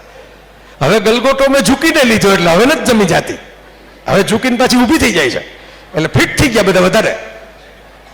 એટલે જીવનમાં અપગ્રેડેશન આવતા હોય. તો ઠીકરાથી માણસો નાતા, ચણાના લોટથી માણસો નાતા. હવે એમાં મુશ્કેલી પડતી, કારણ કે ચણાના લોટની થેલી બહાર જાઓ તો તમારે ઠીકરા ગોતવા પડે, ચણાના લોટની થેલી ગોતવી પડે. તો અપગ્રેડેશન આવ્યું. સાબુ બન્યા, અહીં પડ્યા છે એક સ્ટોલમાં, સાબુન શેમ્પૂ બધું પડ્યું હતું, બરાબર. સાબુ બન્યા ઈઝી થઈ ગયું, થેલીમાં નાખીને લઈ જાઓ, બેગમાં નાખીને લઈ જાઓ. બેગ પોતે જ એક પ્રોડક્ટ છે. બહાર જાઓ તો થેલો લઈ જાઓ તો પોટલું ફાટી જાય, કપડાનું પોટલું હોય. તો બેગ આવી તો બેગ ફાટે નહીં. બેગમાં વ્હીલ હોય એટલે તમારે બધી ઊંચકવી. પહેલા પટારા આવતા, તમને ખબર હોય તો માથે ઊંચકવા પડતા. 2 જણા ભેગા થઈને પટારા ઊંચકતા, કે પટારામાં પૈડા નહોતા. હવે બેગ આવી ગઈ પૈડાવાળી.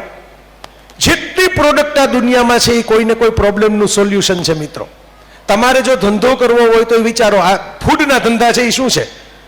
હું હમણાં વાત કરતો હતો હસતા હસતા, મેં કીધું આ છે ને અમારે રાજકોટમાં પુસ્તક મેળો થયો તો પુસ્તક મેળામાં ભીડ હોય એના કરતા ફૂડ સ્ટોલમાં વધારે ભીડ થઈ ગઈ. પુસ્તક મેળામાં પ્રેમીઓ ઓછા હતા, ખાવા પીવાના પ્રેમીઓ જાજા હતા. બરોબર. હમણાં પાકિસ્તાનમાં એવું થયું એક જગ્યાએ, હમણાં હું સમાચારમાં વાત થતો, આવું તો હાવ રાજકોટમાં નહોતું થયું, એમ તો પુસ્તક પ્રેમીઓ હતા. પાકિસ્તાનમાં એવું થયું કે પુસ્તક મેળો કર્યો, બરાબર, તો પુસ્તક મેળામાં સ્ટોલ મોટા બધા હતા અને બાજુમાં ફૂડ સ્ટોલ હતો. ફૂડ કાઉન્ટરનો ધંધો થયો 12 લાખનો, બરાબર. પુસ્તક વેચાણા ગણીને 55 પુસ્તક અને ફૂડનો ધંધો કેટલો? 12 લાખ. શું છે મૂળ પ્રોબ્લેમ? એ છે કે લોકો એટલા બિઝી થઈ ગયા છે, એટલા વ્યસ્ત થઈ ગયા છે, 2 જણા કમાતા હોય, છોકરાઓ નાના નાના હોય, એના સ્કૂલના પ્રોબ્લેમ હોય, બરાબર, કોઈની પાસે નિરાતે રસોઈ કરવાનો ટાઈમ નથી. એટલે બહાર સરસ સાદું સ્વાદિષ્ટ સ્વાસ્થ્યવર્ધક ક્વોલિટી વાળું મળી જાય તો માણસો ડબલ રૂપિયા દઈને ત્યાં જઈને ખાવા તૈયાર છે, બરાબર. આ વાસ્તવિકતા છે અત્યારના જીવનની. હવે એ પ્રોબ્લેમમાંથી કોઈ સોલ્યુશન કાઢ્યું. આ સ્વિગી ને ઝોમેટો વાળા હજારો કરોડના આઈપીઓ લઈને આવી જાય છે કે તમે જાઓ એના માટે તમારે પાછું બહાર તો નીકળવું પડે ને. તમારે બહાર જ નહીં જવાનું, અમે તમારી ઘરે પાર્સલ મોકલી દઈએ. તમે બોલો ક્યાંનું પાર્સલ જોઈએ તમારે? કોનો આઈસ્ક્રીમ ખાવો છે, કોના વડા ખાવા છે, અમે તમને બનાવીને મોકલી દઈએ ત્યાંથી. એના પૈસા લઈ લે છે એ લોકો. ઉબર જેવા ધંધા છે, ઓલા જેવા ધંધા છે, એમાં એક પણ ટેક્સીની માલિકી કંપનીની નથી. ટેક્સી તો પોતપોતાની માલિકીને બધા ફેરવે છે, પણ એપ બનાવીને પહેલા લોકો એનું કમિશન લઈ લે છે. આ એમેઝોન વાળા કઈ ચોપડે તમને થોડી વસ્તુ વેચે છે. એમેઝોન વાળા તો તમને પ્લેટફોર્મ આપે છે જેમાં તમે વસ્તુ વેચો, એમાં તમે ઓર્ડર કરો ઘરે તમને પાર્સલ આવી જાય, એનું કમિશન લઈ લે. કમિશન કઈ નાના નથી હોતા. મેં એકવાર મારું પુસ્તક એમેઝોનમાં મૂકવા માટે મોકલાવ્યું તો 45% કમિશન છે. તો મેં કીધું 45% તો અશ્વિનભાઈ જેવા કોઈ ખરા વાચકને ન આપી દઉં સીધે સીધા, એમેઝોનને આપવાને બદલે. પણ લોકો એમ નથી ઓળખતા. લોકો કે જય વસાવડાની ઘરે આવીને નથી પૂછવાના કે તમારી બુક આપો. એ એમેઝોનમાં જઈને સર્ચ કરવાના છે કે આમાં જય વસાવડાની બુક છે. એટલે ક્યારેક ધંધો બીજા કરે એનું પ્લેટફોર્મ બનાવવું ને એ પણ એક ધંધો છે. વિચારજો આ વાત. આપણે ધંધો નથી કરતા, પણ ધંધો કોક કરે છે. આપણે તો ખાલી સેવાઓ આપીએ છીએ, ધંધો કરે એની, એ ધંધો જ છે. જગ્યા આપવી પણ ધંધો છે.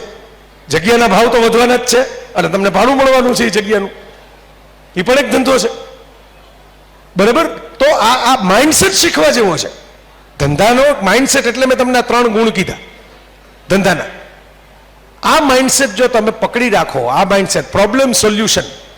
ટ્રબલ ક્યાં છે માણસને? દુનિયાનું પહેલું પ્રેશર કુકર આમદભાઈનું હશે કે તપેલા લઈને બાફવું પડે છે, તો હાલો આપણે વસ્તુ બનાવીએ જેમાં વસ્તુ મૂકી દો ને સીટી વાગી જાય ને બફાઈ જાય. પેલો ગેસનો સ્ટવ આમદભાઈનો હશે, પેલું સ્કૂટર આમદભાઈનું હશે, પેલા ચપ્પલ આમ બન્યા હશે, પેલી કાંડા ઘડિયાળ આમ બની હશે, પેલા ચશ્મા આમ બન્યા હશે, પેલું માઇક્રોફોન આમ બન્યું હશે. સમજો આ વાત. પેલો કેમેરા આમ બન્યો હશે. પછી અપગ્રેડેશન થાય, પછી કેમેરા આપણા મોબાઈલમાં આવી જાય. હું પેલા કેમેરા લઈને ફરતો, આ બધા મિત્રો પાસે કળામાં કેમેરા છે ને સાહેબ તમારા, એવો. પણ હવે એટલું વજન લઈને નથી ફરતો, ખિસ્સાના મોબાઈલમાંથી ફોટા પાડી લઉં છું, વિડીયો પાડી લઉં છું. હમણાં મને 2-3 ભાઈઓ એવા મળ્યા કે જે ઇન્સ્ટાગ્રામ ઉપર વિડીયો બનાવીને ફેમસ થઈ ગયા છે. આ જ સ્ટોલ છે એમના. ઇન્ટરનેટે એક મોટી ક્રાંતિ કરી છે, એ આપણને સમજાતી નથી, કારણ કે આપણે ઇન્ટરનેટમાં ગેમ રમ્યા કરીએ છીએ. આપણે 3 પત્તી રમ્યા કરીએ છીએ, પોકર રમ્યા કરીએ છીએ, આપણે મેં કીધું જુગારી માનસિકતાથી ઇન્ટરનેટનો ઉપયોગ કરીએ છીએ. આપણે 1.5 મિનિટની રીલ જોઈ, પહેલી રીલ પૂરી થઈ, બીજી રીલ પૂરી થઈ, ત્રીજી રીલ પૂરી થઈ, ચોથી રીલ પૂરી થઈ. આમાં મને શું મળ્યું? કસ્ટમર ન બનો મારા મિત્રો, ક્રિએટર બનો તો ધંધો કરી શકશો. કસ્ટમર બનશો તો તમે કોકને ધંધો આપશો, ક્રિએટર બનશો તો તમને કોક ધંધો આપશે. આ ફરક છે. હું 100 રીલ જોઉં, આજે મેં સ્કોર કર્યો, મેં 100 રીલ ગાડીમાં બેઠા બેઠા જોઈ નાખી, બરાબર. બીજે દિવસે મેં એમ કહ્યું કાલે 100 જોઈતી, આજે મેં 150 રીલ જોઈ નાખી. આમાં મને શું મળે છે? કઈ નહીં. હું તો જે કામ કરતો હતો એ ભૂલી ગયો. એવા લોકો મેં જોયા છે કે જેની કારકિર્દી સરસ ચાલતી હોય, જેના લેક્ચર આપતા હોય તો લેક્ચર સારા ચાલતા હોય, લખતા હોય તો લેખ સારા ચાલતા હોય, પણ ઇન્ટરનેટના કે એના વ્યસની થઈને ગ્રેજ્યુઅલી બધું ખોઈ નાખે. આ બહુ અગત્યની વસ્તુ છે. હું તો નિર્વ્યસની છું, એટલે તો આજે તમારી સામે ખાધા પીધા વગર ઊભો રહી શકું છું. એનું એકમાત્ર કારણ એ છે કે આપણે વ્યસન નથી રાખતા. હું તો ચાય નથી પીતો, મને ઓળખનારને ખબર છે. પછી આવી રીતે તમે કહો કે વનસ્પતિ વાળી છે એટલે ચાખવા માટે પીવું. મોરારી બાપુ કે પ્રસાદીની ચા છે તો એમાંથી એક ઘૂંટડો પીવું, એ પ્રસાદી તરીકે. વ્યસન અને આ બધી પ્રસાદીઓમાં કે ચાખવામાં ફરક શું? પેલામાં કંટ્રોલ આપણો હોય, મેં એક ઘૂંટડો પીને મૂકી દીધી. વ્યસનમાં કંટ્રોલ જે તે વસ્તુનો તમારી ઉપર હોય કે તમારી પીધા વગર તો કામ જ ન થાય, તમારી ખાધા વગર તો કામ જ ન થાય, તમારી સિગરેટ વગર, ડ્રગ્સ વગર, માવા વગર, ગુટકા વગર. અમારા રાજકોટમાં આ દૂષણ આવી ગયું છે, મોઢાની તમાકુનું દૂષણ છે. તમે ફોન કરો ને તો તમને એમ લાગે કે શાસ્ત્રીય સંગીતનો કંઈક રાગ વાગે છે, કોલર ટ્યુન નવી આવી લાગે છે, પણ મૂળ ભાઈ થૂકવા માટે જગ્યા ગોતતા હોય. ફોન ઉપાડીને આમ જગ્યા ગોતતા હોય, ક્યાં થૂકવું? થૂકે પછી બોલે હા બોલો શું હતો, ત્યાં લગી કર્યા રાખે. બરાબર, આમને આમ તો લગન ન થાય. કોઈ ફોન કર્યો હોય કે ભાઈ આપણે આ તારીખ નક્કી કરવાની છે તો હું કરો ત્યાં લગી કટ થઈ જાય. કહેવાનો મતલબ એ છે કે હું તો તમારી સામે ઊભો છું એટલે હું કહી શકું. મને ઓળખનારા લોકો જાણે છે કે મને કઈ સવારે ઉઠીને બ્રેકફાસ્ટ નથી જોતો, ચાનો કપ નથી જોતો, કોફી નથી જોતી. શોખથી તમે ક્યારેક પી લ્યો, મેં તમને હમણાં ઉદાહરણ આપ્યું એમ. બરાબર, એ શોખની વસ્તુ છે. શોખ અને વ્યસન વચ્ચેનો તફાવત સમજો. શોખમાં માલિક તમે છો, વ્યસનમાં માલિક બીજા છે. આ તફાવત છે. એટલે તમે જ્યારે તમે વિચાર કરો, તમે ટ્રેડમિલ ઉપર આમ દોડો, બરાબર, આમને આમ ઓલા લખાઈને આવે કેટલા સ્ટેપ થયા. આમાં તમે 1 લાખ સ્ટેપ દોડો તો પહોંચો ક્યાં? વ્યારા આવે, અહીંથી વ્યારા જાઓ, બારડોલી જાઓ, ક્યાંય ન પહોંચો. જ્યાં ઉભા હતા ત્યાં જો પરસેવે રેબઝેબ થઈ ગયા હો, પણ ઉભા હતા ત્યાં જો. એડિક્શન એટલે વ્યસન અને પેશન એટલે જોશ વચ્ચેનો તફાવત એ છે. પેશન તમને હો ત્યાંથી ઉપર લઈ જાય અને એડિક્શન તમને હો ત્યાંથી નીચે લઈ જાય, આટલો ફરક. ધંધાદારી માણસોને આવા વ્યસનો પાલવે નહીં.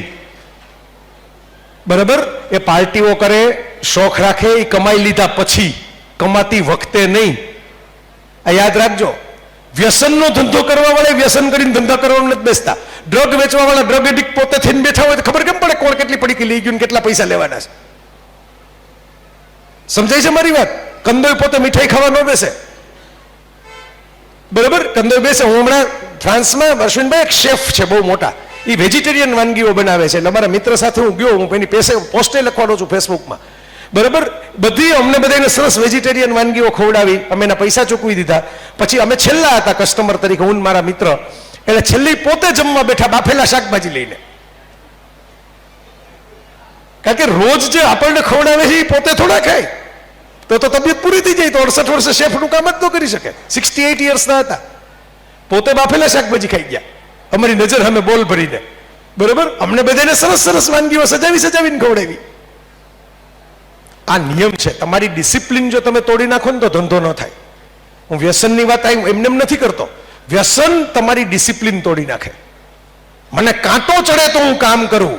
તમારી અંદર જ કાંટો પડેલો છે, તમે એને પુકારીને કામ કરવાનું શરૂ કરો.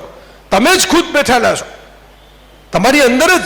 આપણે ભરોસે આપણે છીએ એવું એક જમાનામાં ભજન હતું. બરાબર, ખુદી કો કર બુલંદ ઇतना કે ખુદા તકદીર બનાને સે પહેલે બંદે કો ખુદ પૂછે કે બતા તેરી રઝા ક્યા હૈ. આવો શેર છે. તમારી અંદર જ પડેલું છે બધું. તમે એને પોકાર કરો. તમારે કોઈ બહારની પડીકીઓ ખાવાની જરૂર નથી, કોઈ ઘૂંટલા પીવાની જરૂર નથી.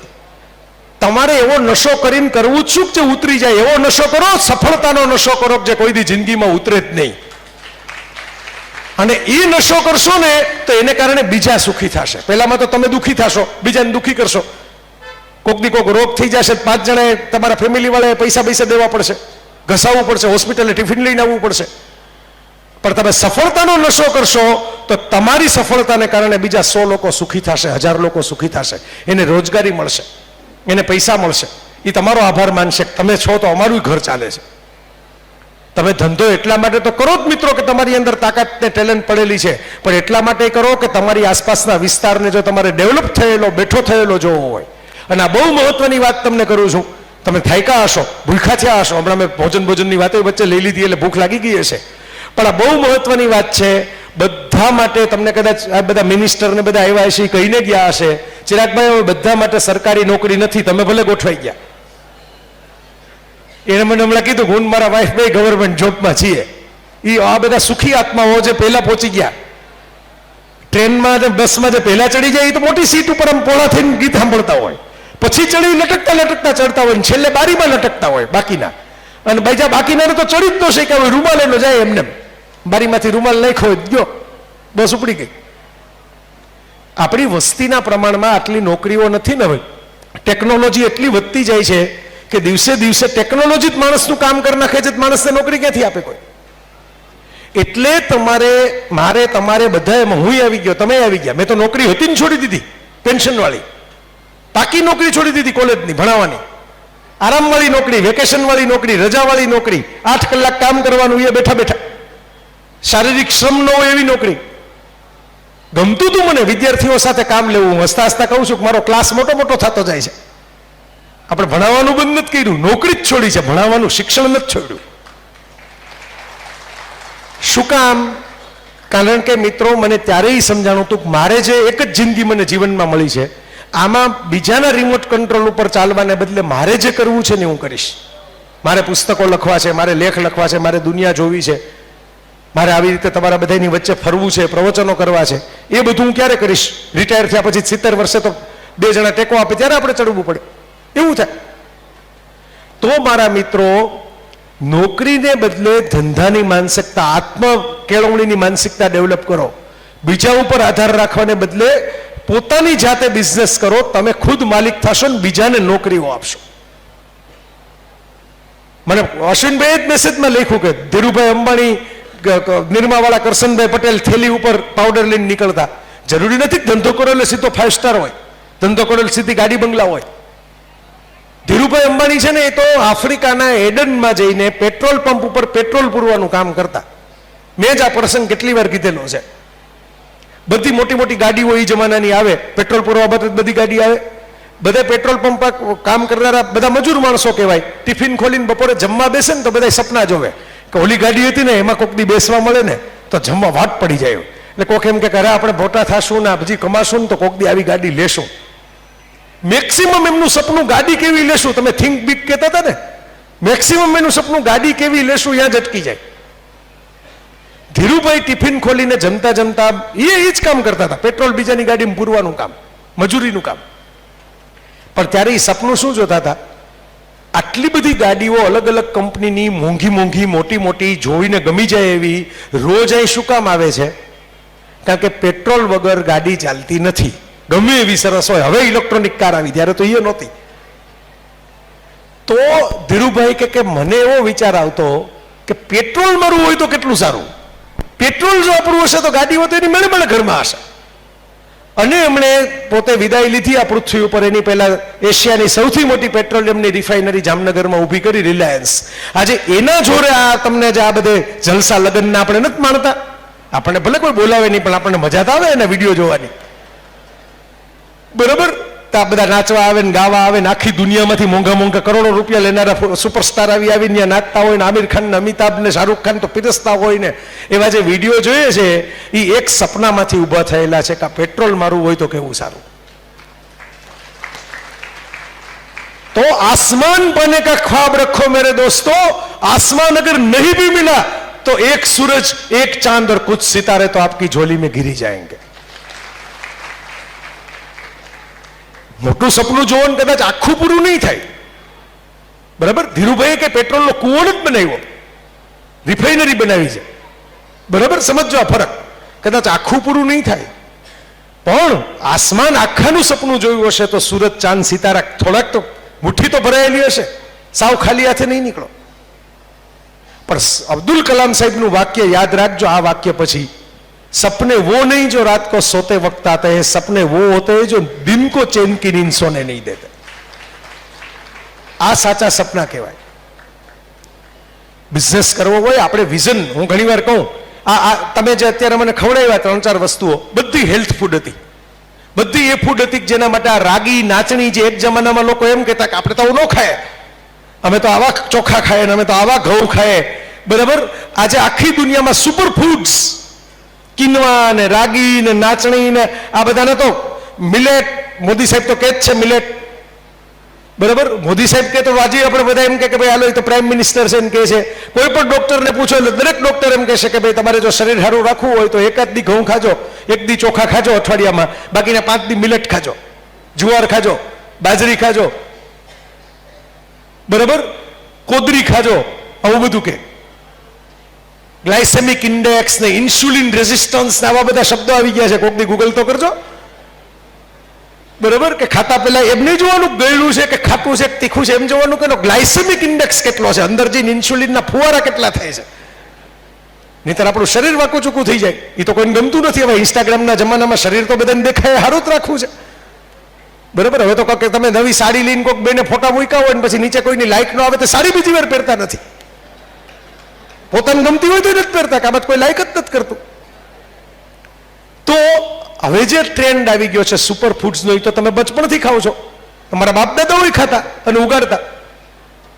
બાકી પ્રકૃતિના ખોળે, આદિવાસી એટલે શું? પ્રકૃતિના ખોળે જન્મેલું સંતાન. શહેરમાં તમારે પ્રકૃતિ લઈ આવવા માટે વોલપેપર રાખવા પડે, મોબાઈલમાં કોલર ટ્યુન પંખીના ટહુકાની રાખવી પડે, બરાબર. ઘરની અંદર ગ્રીન કલરના 2 પ્લાન્ટ રાખવા પડે, હમણાં મને આપ્યું તો એવા 2 કુંડા રાખવા પડે, બરાબર. એકાદું એવું સરસ મજાની ગ્રીન લોન, હવે તો લોને તૈયાર મળે છે રેડીમેડ પ્લાસ્ટિકની, એવી લોન બહાર રાખવી પડે. કે ફ્લેટ હોય, ફ્લેટમાં તો લીલોતરી દેખાય નહીં, ઉગે નહીં, એટલે ફ્લેટમાં પછી આમ બાલ્કનીમાં લોન પાથરીને લોકો ચોંટાડે. આ પ્રકૃતિ તમારે કૃત્રિમ લઈ આવવી પડે, અને જે પ્રકૃતિના ખોળે જ મોટા થાય એ આદિવાસી. તમે તો ફર્સ્ટ સિટીઝન છો, પહેલા નાગરિક, ધરતીમાંના ફર્સ્ટ સિટીઝન, પહેલા નાગરિક. પછી બીજા બધા નાગરિકો આવે અમારા જેવા, જે પ્રકૃતિના ખોળે ટુરિઝમ કરવા જતા હોય. તમે ટુરિઝમ કરવા પ્રકૃતિના ખોળે નથી જતા, તમે પેદા પ્રકૃતિના ખોળામાં થયા છો. આ સ્પેશિયાલિટી છે. તો આ સ્પેશિયાલિટી પણ મેં કીધું એમ આપણે ખોઈ નાખવા સિવાય. હવે તો હું ઓસ્ટ્રેલિયામાં ગયો તો ઓસ્ટ્રેલિયાનો ઓરિજિનલ ધ્વજ, રાષ્ટ્રધ્વજ ફરકે ને એની બાજુમાં ઓસ્ટ્રેલિયન આદિવાસીઓ એબઓરિજિનલ પીપલ કહેવાય. પેલા બધા પશ્ચિમની પ્રજા છે, જ્યાં ગઈ ત્યાં સોથ મારી નાખ્યો. અમેરિકા ગયા તો અમેરિકાના ઓરિજિનલ રેડ ઇન્ડિયનને મ્યુઝિયમમાં મૂકી દીધા. ન્યુઝીલેન્ડ ને ઓસ્ટ્રેલિયા ગયા તો ન્યુઝીલેન્ડના ઓરિજિનલ માઓરી ને એબઓરિજિનલ પીપલને મ્યુઝિયમમાં મૂકી દીધા. કારણ કે પોતે જ રાજ કરી નાખ્યું, પોતે જ કબજો કરી લીધો, બધા ગોરાઓ જ દેખાય. આ દક્ષિણ અમેરિકામાં એ જ થયું છે. બ્રાઝિલમાં, પેરુમાં, આર્જેન્ટિના, ત્યાં સ્પેનિશો પહોંચી ગયા હતા, ક્યાંક અંગ્રેજો પહોંચી ગયા, ક્યાંક અમેરિકનો પહોંચી ગયા, ક્યાંક ઇટાલિયનો પહોંચી ગયા. પણ આજે એ સ્થિતિ છે કે ઓસ્ટ્રેલિયામાં રાષ્ટ્રધ્વજ ફરકતો હોય ને એની બાજુમાં એબઓરિજિનલ લોકોનો ધ્વજ પણ ફરકતો હોય. મૂળ નિવાસી લખેલું હોય ને એના પ્લેટ, એની નીચે પાછું એ એબઓરિજિનલ ભાષામાં લખેલું હોય. યુનિવર્સિટીના એજ્યુકેશનથી માંડીને કેટલું બધું ફ્રી મળે. અમેરિકામાં છે એ જ, રેડ ઇન્ડિયન આદિવાસીઓને પણ એ જ મળે. તો હું એક અમેરિકન રેડ ઇન્ડિયન આદિવાસી છોકરી યુનિવર્સિટીમાં ભણતી હતી, એની સાથે વાત કરતો તો તેણે બહુ સરસ વાત કરી કે અમારા જેવા ઓછા છે, સરકારે એટલી બધી સહાય આપી દીધી અમને, અમેરિકન ગવર્મેન્ટ, અમેરિકાના ઓરિજિનલ રેડ ઇન્ડિયન્સ છે, કે બાકીના લોકો એમને બેસી ગયા છે કે ગવર્મેન્ટ તો બધું આપે જ છે, આપણે ક્યાં કંઈ કરવાની જરૂર છે. કોઈ ભણતું નથી, કારણ કે ભણવાની જરૂર નથી, એમને જ પૈસા આવે છે. ગવર્મેન્ટે એટલી સ્કીમ બનાવી નાખી ઓરિજિનલ લોકો, કારણ કે ઓરિજિનલ લોકો ઓછા છે. મિત્રો, આવું આપણી સાથે ન થાય, આપણે કટાઈ ન જઈએ ને એના માટે આપણે એક્ટિવ રહેવું પડશે. ખાલી સહાય ઉપર જીવવાની ટેવ પડશે તો આપણે કટાઈ જશું. મને આમ આરામ કરવો કોણ ન ગમે. હું હમણાં જો સવારે શું કહેતો હતો, ક્યાં ગયા ડોક્ટર સાહેબ આ બેઠા, બરાબર, એમના ઘરે બેસીને મેં શું વાત કરી, બરાબર, કે અમારે સવારે તો કે ફ્લાઇટમાં બેઠા હતા, પછી તો કે ગાડી આવી, ટેક્સી આવી એમાં બેઠા, પછી તો કે ટ્રેનમાં બેઠા, પછી તો કે પાછી ગાડી આવી એમાં બેઠા, પછી તો કે તમારા ઘરમાં આવીને બેઠા, પછી તો કે સ્ટેજ ઉપર આ વળી 2 તો હવે ચાલુ કર્યું છે જે 25 ગ્રામ હાલવાનું થાય આટલું, બરાબર. બાકી આ ખુરશી નાખીને બેઠા જ હોય છે બધા. અને પછી હાંજ પડે બધા એમ કે આપણે શરીર છે ને પહેલા જેવું ચાલતું નથી સરખું. તો ક્યાંથી ચાલે? તમે કંઈ શ્રમ જ નથી કરતા. જે વસ્તુ ઉપયોગમાં ન લ્યો ની કટાઈ જાય. મિત્રો, હું એમ નથી કહેતો કે ભાઈ યોજનાઓનો ઉપયોગ ન કરવો. હું એમ કહું છું કે યોજનાઓનો ઉપયોગ કરો આપણી બુદ્ધિ ને આપણું શરીર કામ કરે એવી રીતે નહીં કે આપણે કટાઈને ખૂણામાં બેઠા રહીએ. નહીંતર એક દિવસ શું થશે કે આપણને ટેવ જ નહીં પડે. જો આ તમે જોયું છે, આપણે પાંજરામાં જે પક્ષીઓ ઉછેર્યા હોય પછી આપણે ઘણા લોકો કે ભાઈ આપણે પાંજરામાં રાખવા નથી અને છોડી મૂકો. ઘરમાં કૂતરા કે બિલાડા કે આપણે જો ઉછેર્યા હોય પ્રાણીઓ, છોડી મૂકો. એ ટકી ન શકે શેરીમાં, કારણ કે એને લડતા ન આવડતું હોય. અમેરિકામાં એક સેનાપતિ જે રિટાયર થયા, એણે બહુ સરસ વાત કરેલી કે અમેરિકા પોતાને ત્યાં યુદ્ધ નથી કરતું, પણ દુનિયા આખીમાં જે યુદ્ધ થઈને જે પોતાના લશ્કરને આટા મરાવે છે. શું કામ? કારણ કે લશ્કરને લડવાની આદત રહેવી જોઈએ. લશ્કર લડવાની આદત જ ભૂલી જાય કે આપણને તો ક્યાં કોઈ હુમલો કરવાનું છે, તો પછી લશ્કર ઉપર ખરેખર હુમલો થાય ત્યારે લડી ન શકે. ચીન પાસે બહુ મોટું લશ્કર છે, પણ ચીન કરતા ભારતનું લશ્કર ઓછું હોવા છતાં ચીન પાસે લડવાનો અનુભવ ઓછો છે, ભારત પાસે લડવાનો અનુભવ વધારે છે. એટલે આ સોલ્જરને જે લાગુ પડે એની જે આંતરપ્રિન્યોરને લાગુ પડે કે તમારી બુદ્ધિની ધાર કાઢતા રહ્યો. આપણે લાકડા કાપવા એક જમાનામાં જાય, લાકડા કાપવાની વાત તો કઈ નવી નથી. તો તમને ખબર હશે કે લાકડા કાપવામાં તમે બાવડા જોડતા ભીમસેન જેવા હોય, ફુલાવીને કર્યા હોય, એલા એકદમ આમ ઓલા બાહબલી ખલી જેવા, ઓલા હમણાં સરકટા નહોતો આવ્યો સ્ત્રી 2 માં, એમ 7 ફૂટ 8 ફૂટનું બોડી હોય, બરાબર, એમ લાકડા ન કપાય. જેની કુહાડીની ધાર તેજ હોય ને એનાથી લાકડા વધારે કપાય. બાવડા ફુલાવા કરતા કુહાડીની ધાર તેજ કરવાની જરૂર છે. એમ દિમાગની ધાર તેજ કરો મારા મિત્રો, જો આગળ વધવું હોય આજની દુનિયામાં. નહીતર જેણે દિમાગની ધાર તેજ કરી જ નહીં તમને એક રીતે ગુલામ બનાવીને રાખશે. આવું તમને જે વાસ્તવિકતા છે એ કહું છું. જેને જે આવડી ગયું, હવે તો વિચાર કરો, તમે ફેસબુક, ઇન્સ્ટાગ્રામ, વોટ્સઅપ સિવાય કઈ કરી શકો એમ છો?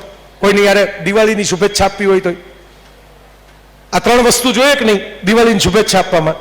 ત્રણેયની માલિકી તમારી છે, પ્રોફાઇલ ખાલી તમારો છે. બીજે દિવસે માર્ક ઝકરબર્ગ કે ઇલન મસ્ક નક્કી કરી નાખે કે આના ભાઈ આટલા થાય.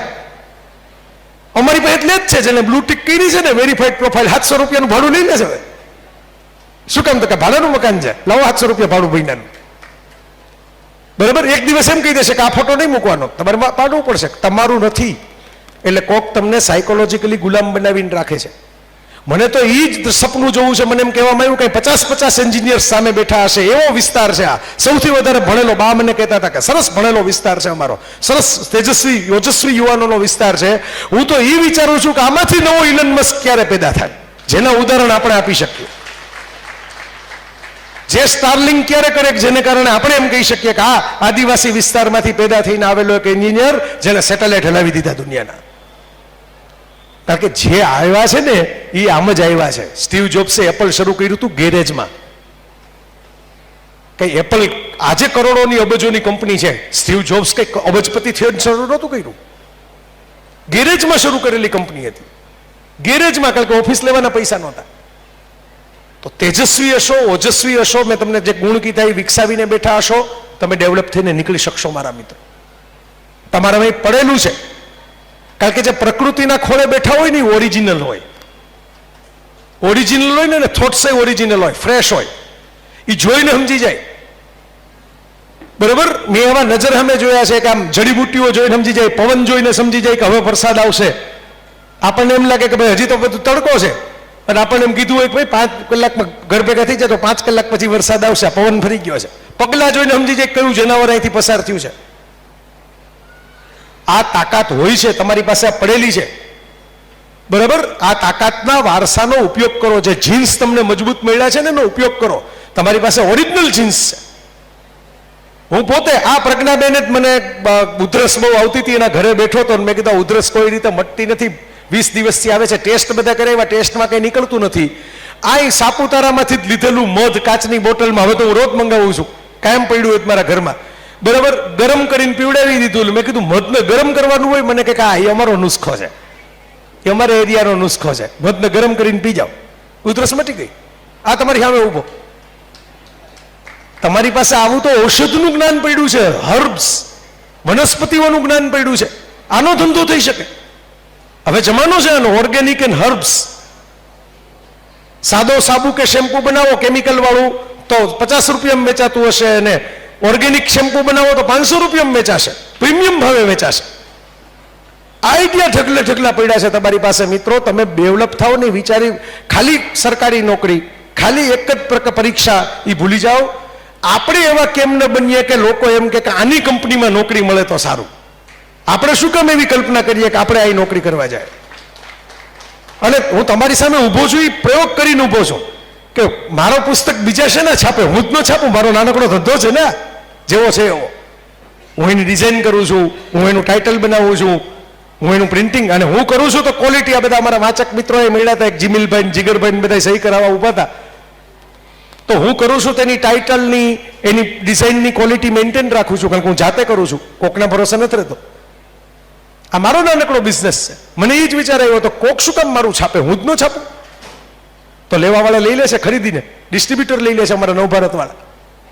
તો મારા મિત્રો, છેલ્લી વાત મારે હવે કરવાની છે. તમે થાક્યા છો મને ખબર છે, પણ જે મહેનત અશ્વિનભાઈએ કરી મને અહીં બોલાવવાની, એ જો હું પૂરું ન કરું ને તો તમે તો મનમાં રાજી થાવ કે હાલો હવે પૂરું કર્યું, હવે આપણે ખાવા ભેગા થશું, ઘર ભેગા થશું. પણ મને મારી અંદર બેઠેલો જે અંતરાત્મા છે, અંદર બેઠેલો જે પરમાત્મા છે, એ ગુસ્સે થઈને વઢે કે આટલી મહેનત કરીને આટલા પૈસા ખર્ચીને તમને બોલાવ્યા અને તમે પૂરું કેમ ન કર્યું?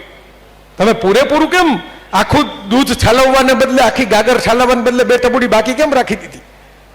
એટલી 2 ટબુડી તમારે. અને મને ખબર છે કે આવા પ્રવચનો હોય ને એમાં છેલ્લે શિખંડ થઈ જાય, મઠ્ઠો થઈ જાય, કારણ કે પાણી બધું નીતરી જાય, મલાઈ બધી રહી જાય.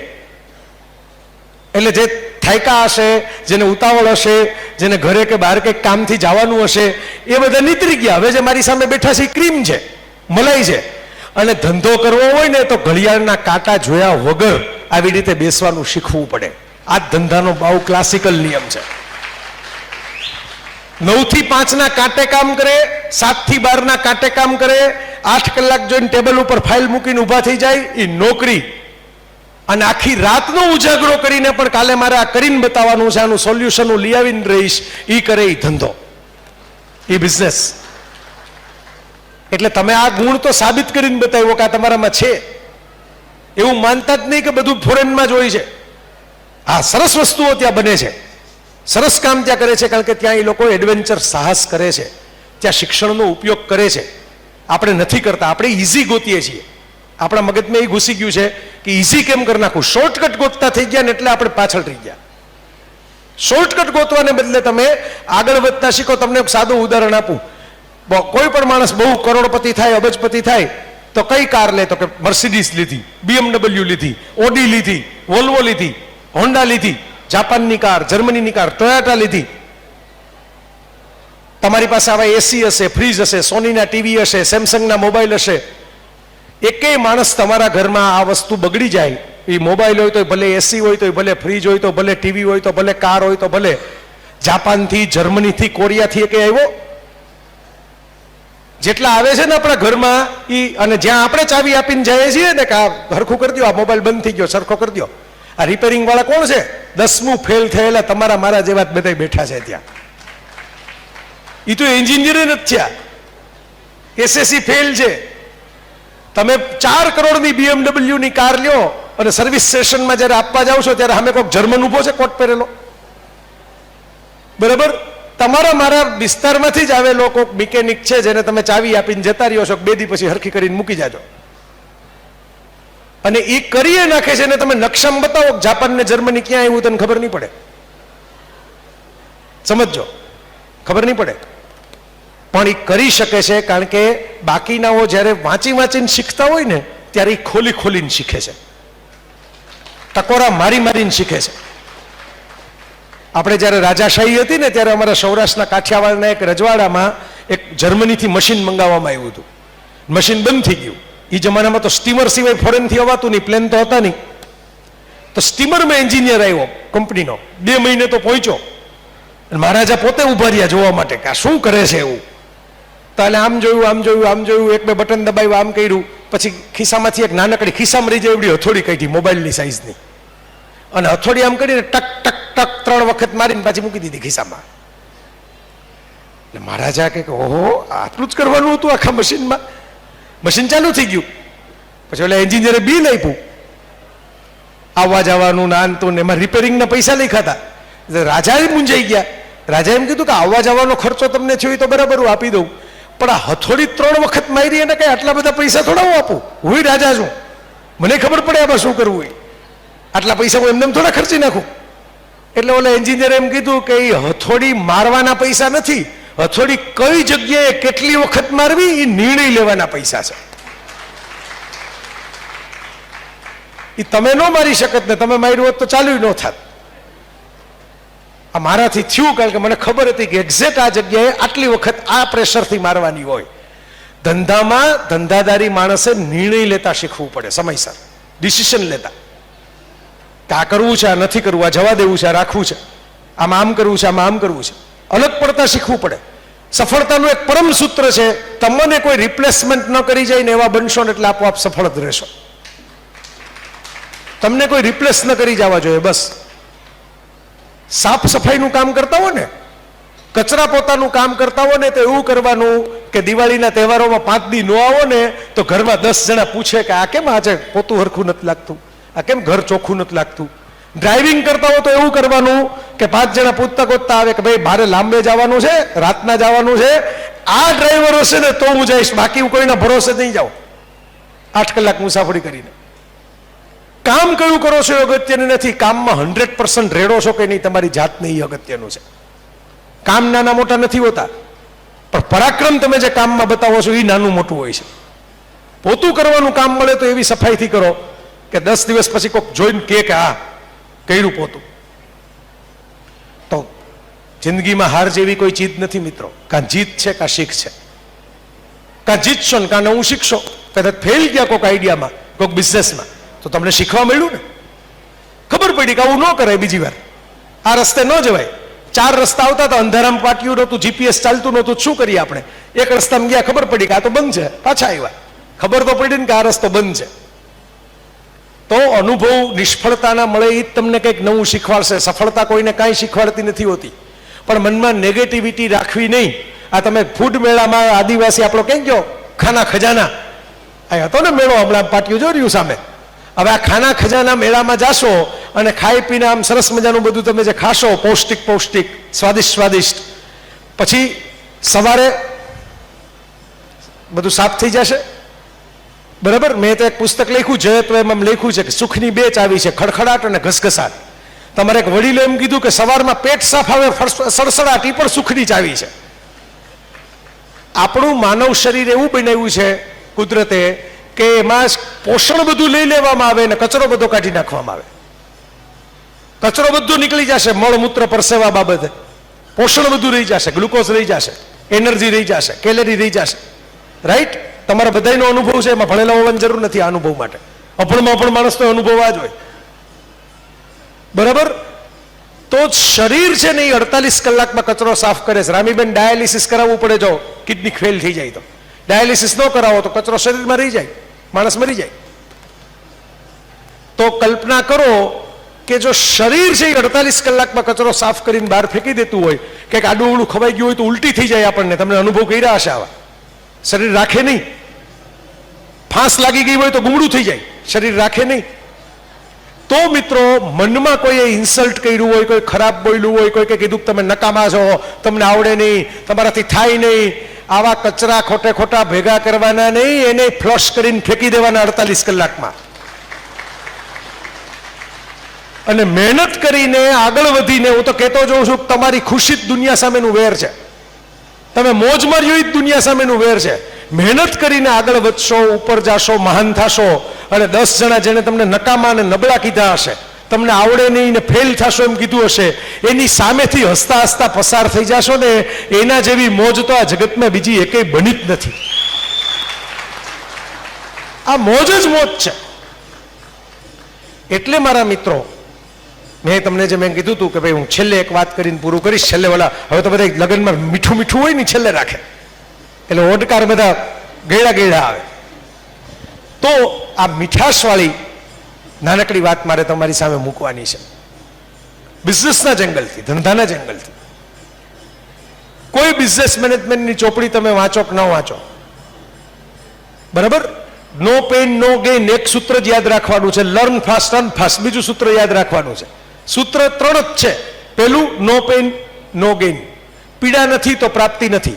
માં પ્રસૂતિની પીડા વેઠે ને તો તમારો મારો જન્મ થાય ને આપણે શ્વાસ લેવા થાય. તો નો પેઇન નો ગેઇન. પહેલા પીડા આવશે, પછી જ પ્રાપ્તિ આવશે. સીધું પ્રાપ્તિ નહીં થાય. કેરી કાચી ખાવા જાવ તો ખાટી નીકળે ને કડક નીકળે. પાકી ખાવ તો પોચી હોય, મીઠી હોય. તો ધંધો પાકવા દેવો પડે, ઉતાવળ ન કરાય. પીડા વેઠવી પડે એના માટે, પછી પ્રસૂતિ થાય. માં 9 મહિના બાળકને ગર્ભમાં ધારણ કરે ત્યારે તમે હું પેદા થયા. સેકન્ડોમાં પેદા નથી થઈ ગયા. બરાબર? કોઈ વૃક્ષ વાયવા ભેગું મોટું ન થઈ જાય. દહીંમાં મેળવણ, દૂધમાં મેળવણ નાખ્યા ભેગું દહીં ન જામી જાય. સવાર સુધી રાહ જોવી પડે. તો આ ધીરજ રાખવી પડે, થોડુંક ધૈર્ય કેળવવું પડે. જેમ જોશ કેળવવું પડે એમ ધૈર્ય કેળવવું પડે. Learn fast, earn fast. નવું શીખો, નવું કમાવો. નવું શીખતા જાઓ, નવું કમાતા જાઓ. Learn fast, earn fast. બીજું સૂત્ર. ત્રીજું સૂત્ર, તમને જે આવડે છે એમાં તમારા 100% નાખો, ને તમારાથી જે નથી થતું ને એમાં ચિંતા કરવાનું મૂકી દો. સચિન તેંડુલકર ગમે તેટલું ક્રિકેટ વધે, એની હાઈટ વધે એટલી જ છે, 5 ફૂટ. એના છોકરાની વધારે છે, છોકરીની વધારે છે, સચિનની નથી. જુઓ, અમિતાભ ગમે એટલા ક્રીમ લગાડે, હવે એની ઉંમર પાછી જુવાન થાય. હવે તો અભિષેક દોડો દેખાવા માંડ્યો, એની ઉંમર વધી ગઈ.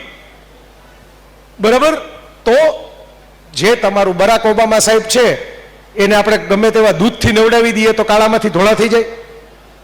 ન થાય. જે નથી થતું એની ચિંતા મૂકી દો, જે થાય એમાં તમારું 100% આપો. જે થાય એમાં તમે રિતિક રોશન જેવી કમર હલાવશો તોય લોકો ઓળખતા થશે, અને બાબા રામદેવ જેવું પેટ હલાવશો તોય લોકો ઓળખતા થશે. બાબા રામદેવ ફિલ્મમાં કામ નથી કરતા, રિતિક રોશન યોગની શિબિર નથી કરતો. તમને જે આવડે છે એમાં તમારું 100% આપો, એટલે આપોઆપ સફળ થશો. ન આવડે એની ચિંતામાં ટાઈમ બગાડવાનો નહીં.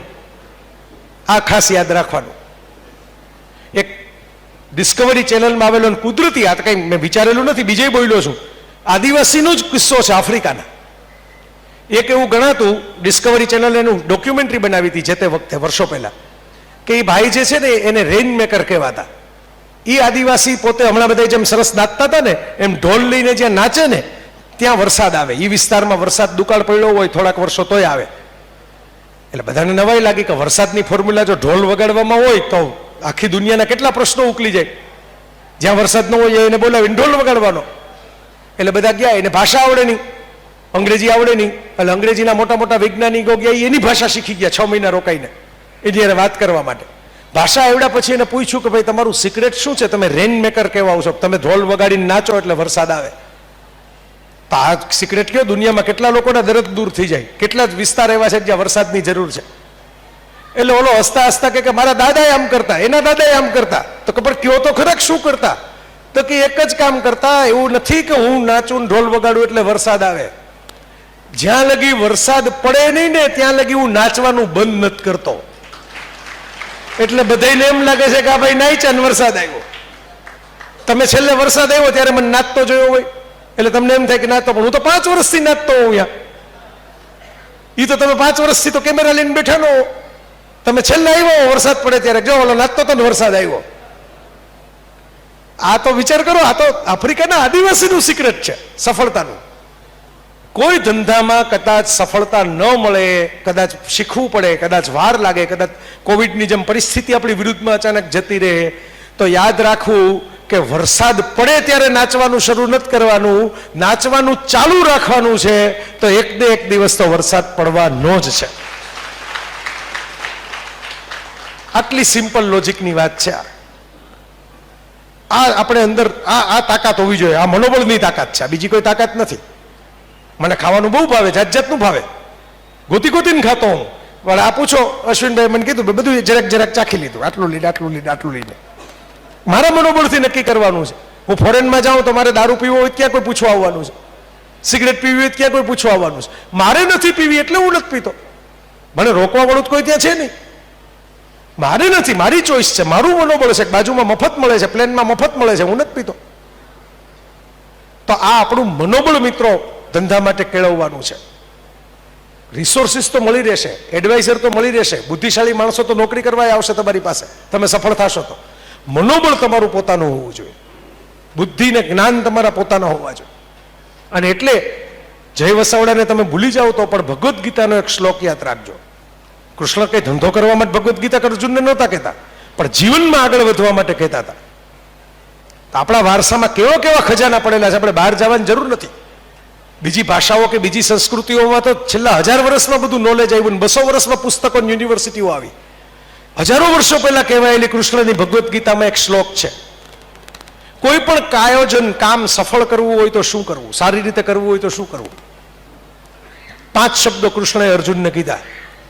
સારું કામ કરવા માટે કરતા જોઈએ, એટલે સારી ટીમ. શરૂઆતમાં જ આપણે વાત કરી, સારા માણસો ભેગા કરવા પડે, જેને જે આવડે એ કરે. મંડપ બાંધતા એકને આવડતું હોય, કેમેરા બોલો કરીને શૂટ કરતા બીજાને આવડતું હોય, માઇક ગોઠવતા ત્રીજાને આવડતું હોય, બરાબર, પેમ્પલેટ બનાવતા ચોથાને આવડતું હોય, ડિઝાઇન કરતા પાંચમાને આવડતું હોય. કરતા સારા માણસોને ભેગા કરો તો સારું કામ થાય. બીજું કરણ, સાધનો સારા હોવા જોઈએ. હું બોલતો હોઉં ને અચાનક આ માઇક બંધ થઈ જાય તો સાધન નબળું પડે તો મને બોલવાની ગમે એટલી ઈચ્છા હોય, છેલ્લે બેઠેલા સુધી અવાજ પહોંચે જ નહીં, દૂર બેઠેલા સુધી અવાજ પહોંચે જ નહીં. આ બધા બેઠા છે એટલે કરણ, સારા સાધનો જોઈએ. અધિષ્ઠાન, અનુકૂળ સંજોગો જોઈએ. અનુકૂળ સંજોગો. છત્રી ચોમાસામાં વેચાય, છત્રીનો ધંધો ચોમાસામાં થાય, છત્રીનો ધંધો ઉનાળામાં ન થાય. હા, ગરમી બહુ પડતી હોય તો તડકાની છત્રીનો ધંધો થાય, કાળી છત્રીનો નહીં. કેરીની દુકાન તમે અત્યારે કરો તો લોકો કંઈક ફ્રોઝન ફ્રીજમાંથી કાઢી છે. અત્યારે થોડી કેરી ઉગે, નવેમ્બરમાં થોડી કેરી હોય. જે સમય ને સંજોગો અનુકૂળ હોય ને એવા ધંધા થાય. ત્યારે તમે જૂનવાણી ધંધા કરવા જાઓ તો ચાલે નહીં, સમય ફરી ગયો હોય. એટલે અધિષ્ઠાન એટલે સમય સંજોગો. જો ગીતાના શ્લોકના શબ્દો બોલું છું, કર્તા, કરણ, અધિષ્ઠાન, પૃથક ચેષ્ટા. પ્રોસેસ તમને ખબર હોવી જોઈએ, નહીંતર તમને કોઈ ઉલ્લુ બનાવી જાય. જે કામ કરતા હોય એની પ્રોસેસ તમને ખબર હોવી જોઈએ. તમે ભલે કરો નહીં કામ, પણ ખબર હોવી જોઈએ. ગાડી ભલે ડ્રાઈવર ચલાવતો હોય, પણ ગાડીમાં શું થાય ને શું નહીં તમને ખબર તો હોવી જ જોઈએ. ડ્રાઈવરને એટેક આવી ગયો શું કરશો કોક દી ચાલુ ગાડીએ? બ્રેક મારતા તો કમસે કમ આવડવી જોઈએ ને. બ્રેક ક્યાં છે એટલી ખબર તો હોવી જોઈએ, ભલે તમે આગળ ગાડી હલાવો. હેન્ડ બ્રેક કેમ ખેંચાય એની ખબર તો હોવી જોઈએ. આ પૃથક ચેષ્ટા, પ્રોસેસ. અને છેલ્લે કૃષ્ણ એમ કહે છે કે આ ચાર વસ્તુ ભેગી થાય પછી પાંચમું પરિબળ, બધાના 20% છે, 100%માં દૈવમ, નસીબ, કિસ્મત, ભાગ્ય, એ છેલ્લે છે. આપણે શું રાખીએ છીએ? દૈવમ પહેલા લઈ લઈએ કે આપણા ભાગ્યમાં નથી, આપણા કિસ્મતમાં નથી, આપણા નસીબમાં નથી, ધંધો નહીં થાય. નહીં, તમે ધંધો કરી શકો, પેલા ચાર વસ્તુ સેટ કરો, પછી ભાગ્ય આપોઆપ તમારી ફેવરમાં આવશે. સારા માણસોની ટીમ બનાવો, સારા સાધનો સગવડો ઊભી કરો, બરાબર, વસ્તુ શું છે એ પ્રોસેસ સરખી પૃથક ચેષ્ટા શીખી લ્યો, અને અનુકૂળ સમય ને સંજોગો જોઈને ધંધો શરૂ કરો. પછી દૈવ તમારી ભેગા હશે, પછી ભાગ્ય તમારી ભેગું હશે. મને બહુ મજા આવી. મને ખબર છે કે મેં થોડોક વધારે સમય જાણી જોઈને લીધો, કરીને લીધો, કે આ અશ્વિનભાઈ આટલી મહેનત કરી, આટલા મજૂર. મને અફસોસ થાય, બોલો, મને જીવ કપાઈ જાય કે આ પૈસા આટલા વધારે એરલાઇનના દેવા પડશે. એને થડકો ન થાય કે આમાં પોસ્ટર બનાવીને મોકલે કે પોસ્ટર બની ગયું છે, તમારે આવવાનું જ છે એટલે આવવાનું. આમ જ લખ્યું પાછું, બેસત કાઢીને વંચાવી દઉં છે જોવું હોય ને. તમારે આવવાનું છે એટલે આવવાનું જ છે, પૂરું. એક માણસનું સંકલ્પ બળ તો જુઓ. હું હજી ટિકિટ ચેન્જ નથી કરાવતો એ પહેલા તેને નક્કી કરી નાખ્યું મારે આવવાનું જ છે ને આવું ઊભો તમારી સામે આવેલો આખો. તો એટલે મને એમ હતું કે ભાઈ હું થોડુંક વધારે, કદાચ અહીંથી નીકળી ગયા હોય, ઘરે જઈને વિડીયો જોશે, એમાં 5 વાત શીખશે. બરાબર, દરેક અહીં ઘણા બેઠા હોય, દરેક ધંધા, કોઈક પાપડ વણવાનો ધંધો કરે, કોઈક સમોસા બનાવવાનો ધંધો કરે. દરેક ધંધા મોટા નથી હોતા, નાના હોય છે, પણ કોઈક મોટા ધંધા સાથે જોડાઈ શકો તમે. આ વાત યાદ રાખજો ઘરે જતા જતા. સીધા મોટા ધંધાના વિચાર કરો ને કદાચ ખોટા થઈ જાવ તો, દેવું થઈ જાય માથે, તો આખી જિંદગી પૈસા ભરવામાં જતી રહેશે, વ્યાજ ભરવામાં જતી રહેશે. એટલે ઘણી વખત એસોસિએશનના ધંધા કરાય, ભેગા થઈને ધંધા કરાય, એકબીજાને કાપવાને બદલે એકબીજાને ટેકો કરવાના ધંધા કરાય. બરાબર, તમે વિચાર કરો કે ભાઈ, હું ઘણીવાર અહીં શિક્ષક મિત્રો બેઠા છે એટલે હસતા હસતા કહું છું, શિક્ષકોને ઘણા પ્રશ્નો હોય, પછી ચર્ચા કરે ને, રજૂઆત કરે ને, આંદોલન કરે ને, આમ કરે ને, કોક વાર નિવેડો આવે, કોક વાર ન આવે. પછી અમુક શિક્ષક મિત્રો હમણાં મને મળવા આવ્યા હતા કે ભાઈ આ ભરતી નથી થતી, આ નથી થતી, આ પ્રશ્ન છે. એટલે મેં કીધું કે રિક્ષાવાળા જેટલી એકતા તમારામાં આવે ને તેથી આ પ્રશ્નો ઉકેલાશે. તમે જોજો, રાતના તમે કોઈક સ્ટેશને ઉતરો ને એટલે રિક્ષાવાળાએ ભાવ અંદર અંદર નક્કી કરી લીધા હોય, બરાબર, 100 રૂપિયા થશે. એટલે તમે આગળ જાઓ તો એ કે 100 રૂપિયા થશે, કારણ કે ઓલું અંદર એસોસિએશન હોય. હવે તો ધારો કે કોક એમ કે ભાઈ મારે તો કંઈ કમાવા મળ્યું જ નથી, હું 50 લઈ જાઉં, તો એ 50 તે દી તમને લઈ જાય, બીજે દી એને ઉભવા ન દે.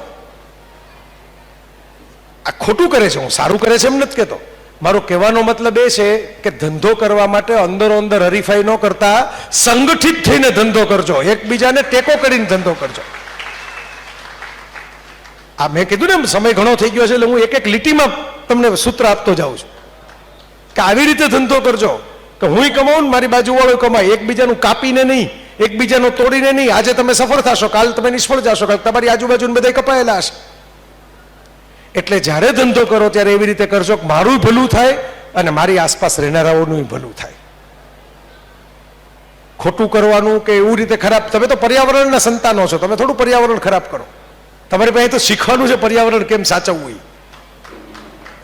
જે વિસ્તારમાં આદિવાસીઓ છે આ પૃથ્વીમાં બોલું છું, ખાલી ભારતમાં નહીં, પૃથ્વીમાં, ત્યાં પ્રદૂષણ નથી. જે વિસ્તારમાં આદિવાસીઓ નથી ત્યાં જ પ્રદૂષણના પ્રશ્નો છે. નેચરલ લાઈફસ્ટાઈલમાં ક્યાં પ્રદૂષણ છે?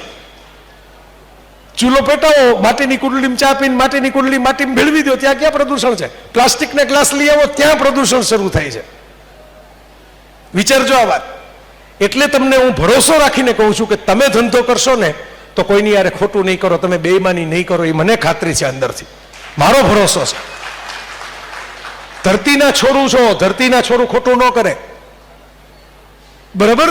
તમે મેં કીધું ને first citizen of the earth છો, તો તમે ધંધો કરશો એમાં ઈમાનદારી હશે, બેઈમાની નહીં હોય, હકના પૈસા હશે, અણહકના પૈસા નહીં હોય, ખોટું કરવાની ભાવના નહીં હોય. તો હું ઈચ્છું કે આ બધું આપણે આજે તો વાવેતર કરીએ છીએ, વાયવા ભેગા તો મેં હમણાં કીધું એમ ઝાડ નહીં થાય, હજી તો આપણે દાણા નાખ્યા છે.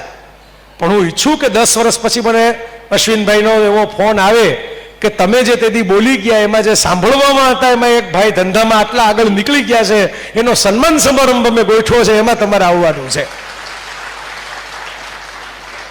અને હું જો ઈચ્છું ભાઈ ભેગા હોય અમારે પાછા, અમારે એમની સેન્ચુરી ઉજવવાની જ છે, એટલે 12નો શતાબ્દી ઉત્સવે ઉજવાતો હોય પાછો એ ધંધાની હારે. તો આ મારું મને ગમતું કામ છે, એટલે મેં તમારી સાથે આ વાત કરી.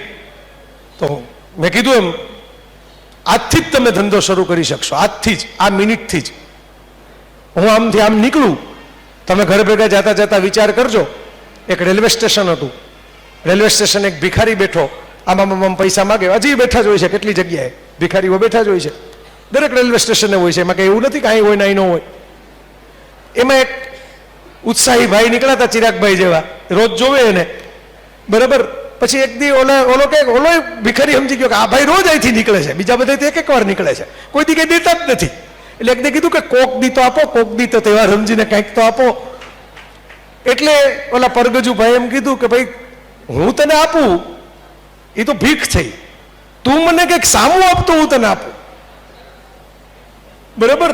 તું જ કંઈ આપતો નથી. એટલે ઓલો તો મૂંઝાઈ ગયો કે ભાઈ મને બીજું કંઈ આવડતું નથી, હું તો અભણ માણસ છું, બરાબર? મારે કોઈ આગળ પાછળ કંઈ છે નહીં, ખાવા માટે કંઈ નથી, રહેવા માટે કંઈ નથી, હું તો ભીખ માંગ્યા સિવાય કંઈ કરી શકું એમ જ નથી, હું શું આપું તમને? એટલે કે આજો આમ બાજુમાં તું આમ બહાર આમ ડોકું કાઢ, આમ બહાર ફૂલ કેટલા બધા ખીલેલા છે, મફતમાં ખીલેલા છે, થોડા કંઈ લઈને બેસતો જાય ને, દરેકને એક ફૂલ આપતો જા, તો કોઈક ઊભું રહેશે ફૂલ લેવા માટે, ઊભું રહેશે તો 2 રૂપિયા તને આપતું જશે. ભિખારીને તો મૂળ એ ભાઈમાં રસ પડ્યો કે આની પાસેથી તો એકવાર 10 રૂપિયાની નોટ કઢાવવી જ છે, એટલે બીજે દી 2 ફૂલ લઈને આવ્યો, બરાબર? ઓલા ભાઈ જેવા નીકળ્યા એટલે એને ફૂલ આપી દીધું કે આ સાહેબ ફૂલ લાવો, હવે તો આપો કંઈક. એટલે ઓલા ખિસ્સામાંથી કાઢીને રૂપિયા આપ્યા કે આજે બરાબર, આજે તે મને કંઈક આપ્યું એટલે મેં તને કંઈક આપ્યું, હવે હિસાબ બરાબર થયો. એટલે ભિખારીને થયું કે આ તો હાલું વાત, આ ફૂલ તો આપણે કંઈ પૈસા દેવાના છે નહીં, મફતમાં તોડી આવ્યા છીએ, ખાલી અડધી કલાક આપવી પડી તોડવા માટે, બરાબર? તો એક માણસ 10 રૂપિયા આપી ગયો, તો આના જેવો કોઈક બીજો હશે, એ આપતા અહીંથી નીકળશે તો એને ફૂલ આપશું આપણે. એટલે બીજે દી 10-15 ફૂલ લઈને બેઠો, કોઈ કાંઈ એવું જ નહીં, ફૂલ કરમાઈ ગયા, બરાબર? ત્રીજે દી પાછો ફૂલ લઈને બેઠો, તોય કાંઈ એવું નહીં, ફૂલ કરમાઈ ગયા. એટલે ચોથે દી નક્કી કર્યું કે આજે આપણે ફૂલ લઈને છેલ્લા દી બેસવું, પાછી આપણું મૂળ કામ બરાબર છે, આ કોણ અડધી કલાક સવારમાં બગાડે, આ માથ કરો ને લેતા જાઓ. જે ચોથે દી ફૂલ લઈને એમને બેઠો તો, બરાબર? ત્યાં એક બેન આવ્યા કે મારા દીકરાનો જન્મદિવસ છે, મારે મોડું થઈ ગયું છે ઘરે જતા, એમ કે આવા ફૂલ મને છે ને એક અરે 100 જોઈએ, બરાબર? એટલે ઓલો કે હું તો ભાઈ સવારમાં તોડી આવું છું, હું તો ભીખ માંગવા બેઠો છું, ભાઈ હું કે ફૂલ લેવા નથી બેઠો. તે કે પણ મારી પાસે ટાઈમ નથી, તો આવા જો જ્યાંથી તોડી આવું ત્યાંથી તોડી આવું તો હોય ઊભી રહું 10 મિનિટ, તો મારો છોકરો રાજી થઈ જશે, એનો જન્મદિવસ છે, મારે આ ફૂલ ઓલું બનાવીને આપવા, આવા 100 ફૂલ તને રૂપિયા આપીશ, રૂપિયા આપીશ એવું કીધું. એટલે ભાઈનું એન્ટેના સક્રિય થયું, બરાબર, એટલે દોડ્યો કે ભાઈ આ કાંઈ વાંધો નહીં, બેન તો રૂપિયા આપવાના છે, ફૂલ તો મફત છે. પાછો ફૂલ તોડી આવ્યો, ગુલદસ્તા જેવું બોલ આપી દીધા. બેન કે ગુલદસ્તો હું હાથે બનાવી નાખીશ, પણ લે 200 રૂપિયા. મજા આવી ગઈ કે ઓહો, આખા અઠવાડિયામાં આટલા 200 રૂપિયા તો નથી આપતા. એક ફૂલ એક દી 10 રૂપિયા મળ્યા, 4 દિવસ બીજી વખત જેટલા ફૂલ હતા એનાથી વધારે ફૂલનો 200 રૂપિયા મળ્યા. ભાઈ ધીરે ધીરે નક્કી કર્યું કે અહીં તો કોઈની પાસે ટાઈમ જ નથી ફૂલ તોડવા જવાનો, આપણી પાસે ટાઈમ છે. એટલે અલગ અલગ વેરાયટીના ફૂલ તોડવાના ચાલુ કર્યા. થોડોક આગે જવા માંડ્યો ફૂલ તોડવા માટે. ધીરે ધીરે પાથરીને બેસવા માંડ્યો. તો સવારના પોરમાં લોકો ટ્રેનમાં જતા હોય કે પાછા ફરતા હોય, કોકને ઘરે કોકને રાજી કરવા લઈ જવા હોય, અને કોકને સવારે ઓફિસમાં કોકને રાજી કરવા લઈ જવા હોય. તો બધા એક પછી એક ફૂલ લેતા ગયા એની પાસેથી. ધીરે ધીરે ફૂલ વાળું વધારે હાલવા માંડ્યું ભીખવાળા કરતા. પછી તો એ જ બીજાને કહેવા માંડ્યો કે ભાઈ ભિખારી હોય મારી બાજુમાં નહીં બેસવાનું, હું વેપારી છું, હું તો ઉપલી કેટેગરીમાં છું, તો વેપારી છું, ભીખ થોડો માગું છું. ભીખ તો માગતો 6 મહિના પહેલા, ધંધો કરું છું, ધંધો દેખાતો નથી, આટલો માલ લઈને બેઠો છું. 5 વર્ષ પછી આ ચિરાગભાઈ પાછા નીકળ્યા અહીંયાથી, ત્યારે તો ફ્લોરિસ્ટની શોપ હતી રેલવે સ્ટેશનની સામે, દુકાન કરી લીધી હતી આખે આખી. હમણાં મેં એક બાઇક ઉપર આખું ચાની ઓલી કેબિન જોઈ, ચા કોફીની કાફે, બરાબર. તો આમ કરતા કરતા કરતા ધીરે ધીરે શોરૂમ થઈ જશે. આમ જ થયા છે જેના શોરૂમ થયા છે. સીધા કઈ થોડા ઉપલેરથી પેદા થઈને બધા 5000 શોરૂમ ખોલી નાખ્યા છે. એ મેકડોનાલ્ડ હોય તો પણ ભલે, સ્ટારબક્સ હોય તો ભલે 1 થી શરૂઆત કરી છે, ત્યારે 1000 સુધી પહોંચ્યા છે. કોઈ સીધા 1000 સુધી નથી પહોંચી ગયા. તો ઓલા ફ્લોરિસ્ટની દુકાનમાં ઓલા ભાઈ પોતે જ ગુલદસ્તો લેવાયા ગયા. લીધે કે સાહેબ તમને યાદ છે, તમને તો ફ્રી આપવું ફૂલ, તમે મને ભિખારીમાંથી વેપારી બનાવી દીધો રાતોરાત. તું મને કંઈક આપ તો હું તને કંઈક આપું. આનું નામ ધંધો, આનું નામ બિઝનેસ. બિઝનેસ એટલે બીજું કાંઈ નહીં. મેં તને સેવા આપી, તું મને પૈસા દે. મેં તને વસ્તુ આપી, તું મને એની સામે બીજી વસ્તુ દે. પહેલાના જમાનામાં આમ બિઝનેસ ચાલતો. આજની તારીખે આમ જ ચાલે છે. તમારી ડિગ્નિટી જાળવવી હોય, તમારે માથું ટટ્ટાર રાખીને જીવવું હોય, તમારે આંખમાં આંખ નાખીને જીવવું હોય, કોઈના ઇન્સલ્ટ સહન ન કરવા હોય, તો બસ તમારી પાસે એવું શું પડ્યું છે જે તમે જગતને આપી શકો છો એનો વિચાર કરો, એ શોધી કાઢો, એનો વેપાર શરૂ કરો, એટલે આપોઆપ જગત તમારા ખિસ્સામાં પૈસા મૂકતું જશે. તો ખૂબ મજા આવી. 2 સરસ મજાની પંક્તિથી વાત પૂરી કરું. શેરો શાયરીનો મને જરાક શોખ ખરો, પણ વિનાયકભાઈની જેમ આપણને હવે વિનાયકભાઈ બોલું છું, જો અશ્વિનભાઈ નથી બોલતો, કારણ કે એનું નામ કવિતાનું વિનાયક છે. અમારે રાજકોટમાં અમૃત ઘાયલ હતા, તો એની અટક ઘાયલ થઈ ગઈ હતી. મૂળ અટક ભટ્ટ હતી, કોઈ ભટ્ટ અમૃતલાલ ભટ્ટ બોલું તો કોઈને ખબર ન પડે. અમૃત ઘાયલ કયો તો કે હા એની શાયરીઓ હતી, હો બહુ સરસ કવિતાઓ લખતા. રસ્તો નહીં જડે તો રસ્તો કરી જવાના, સમજતા થોડા અમે મૂંઝાઈને મનમાં મરી જવાના. રસ્તો નહીં જડે તો રસ્તો કરી જવાના, અમે રસ્તો બનાવશું. રસ્તો હતો નહીં, તમે ઉભા થઈને રસ્તો કંડારી નાખશો, પહાડ ખોદી નાખશો. તમારી પાસે તો એ બાવડામાં તાકાત પડેલી છે, મનમાં તાકાત પડેલી છે, એટલે મનમાં વિશ્વાસ, મુઠ્ઠીમાં આકાશ. તો મને પંક્તિ બહુ સરસ મજાની, પ્રહાર નામનું એક પિક્ચર આવ્યું હતું નાના પાટેકરનું આર્મી ઉપર, એમાં એક ગીત હતું, સરસ પ્રાર્થના ગીત હતું, બહુ સરસ પંક્તિઓ હતી. हमारी ही मुट्ठी में आकाश सारा, जब भी खुलेगी चमकेगा तारा. मारी मुट्ठीમાં જ આખું આસમાન છે, जब भी खुलेगी चमकेगा तारा.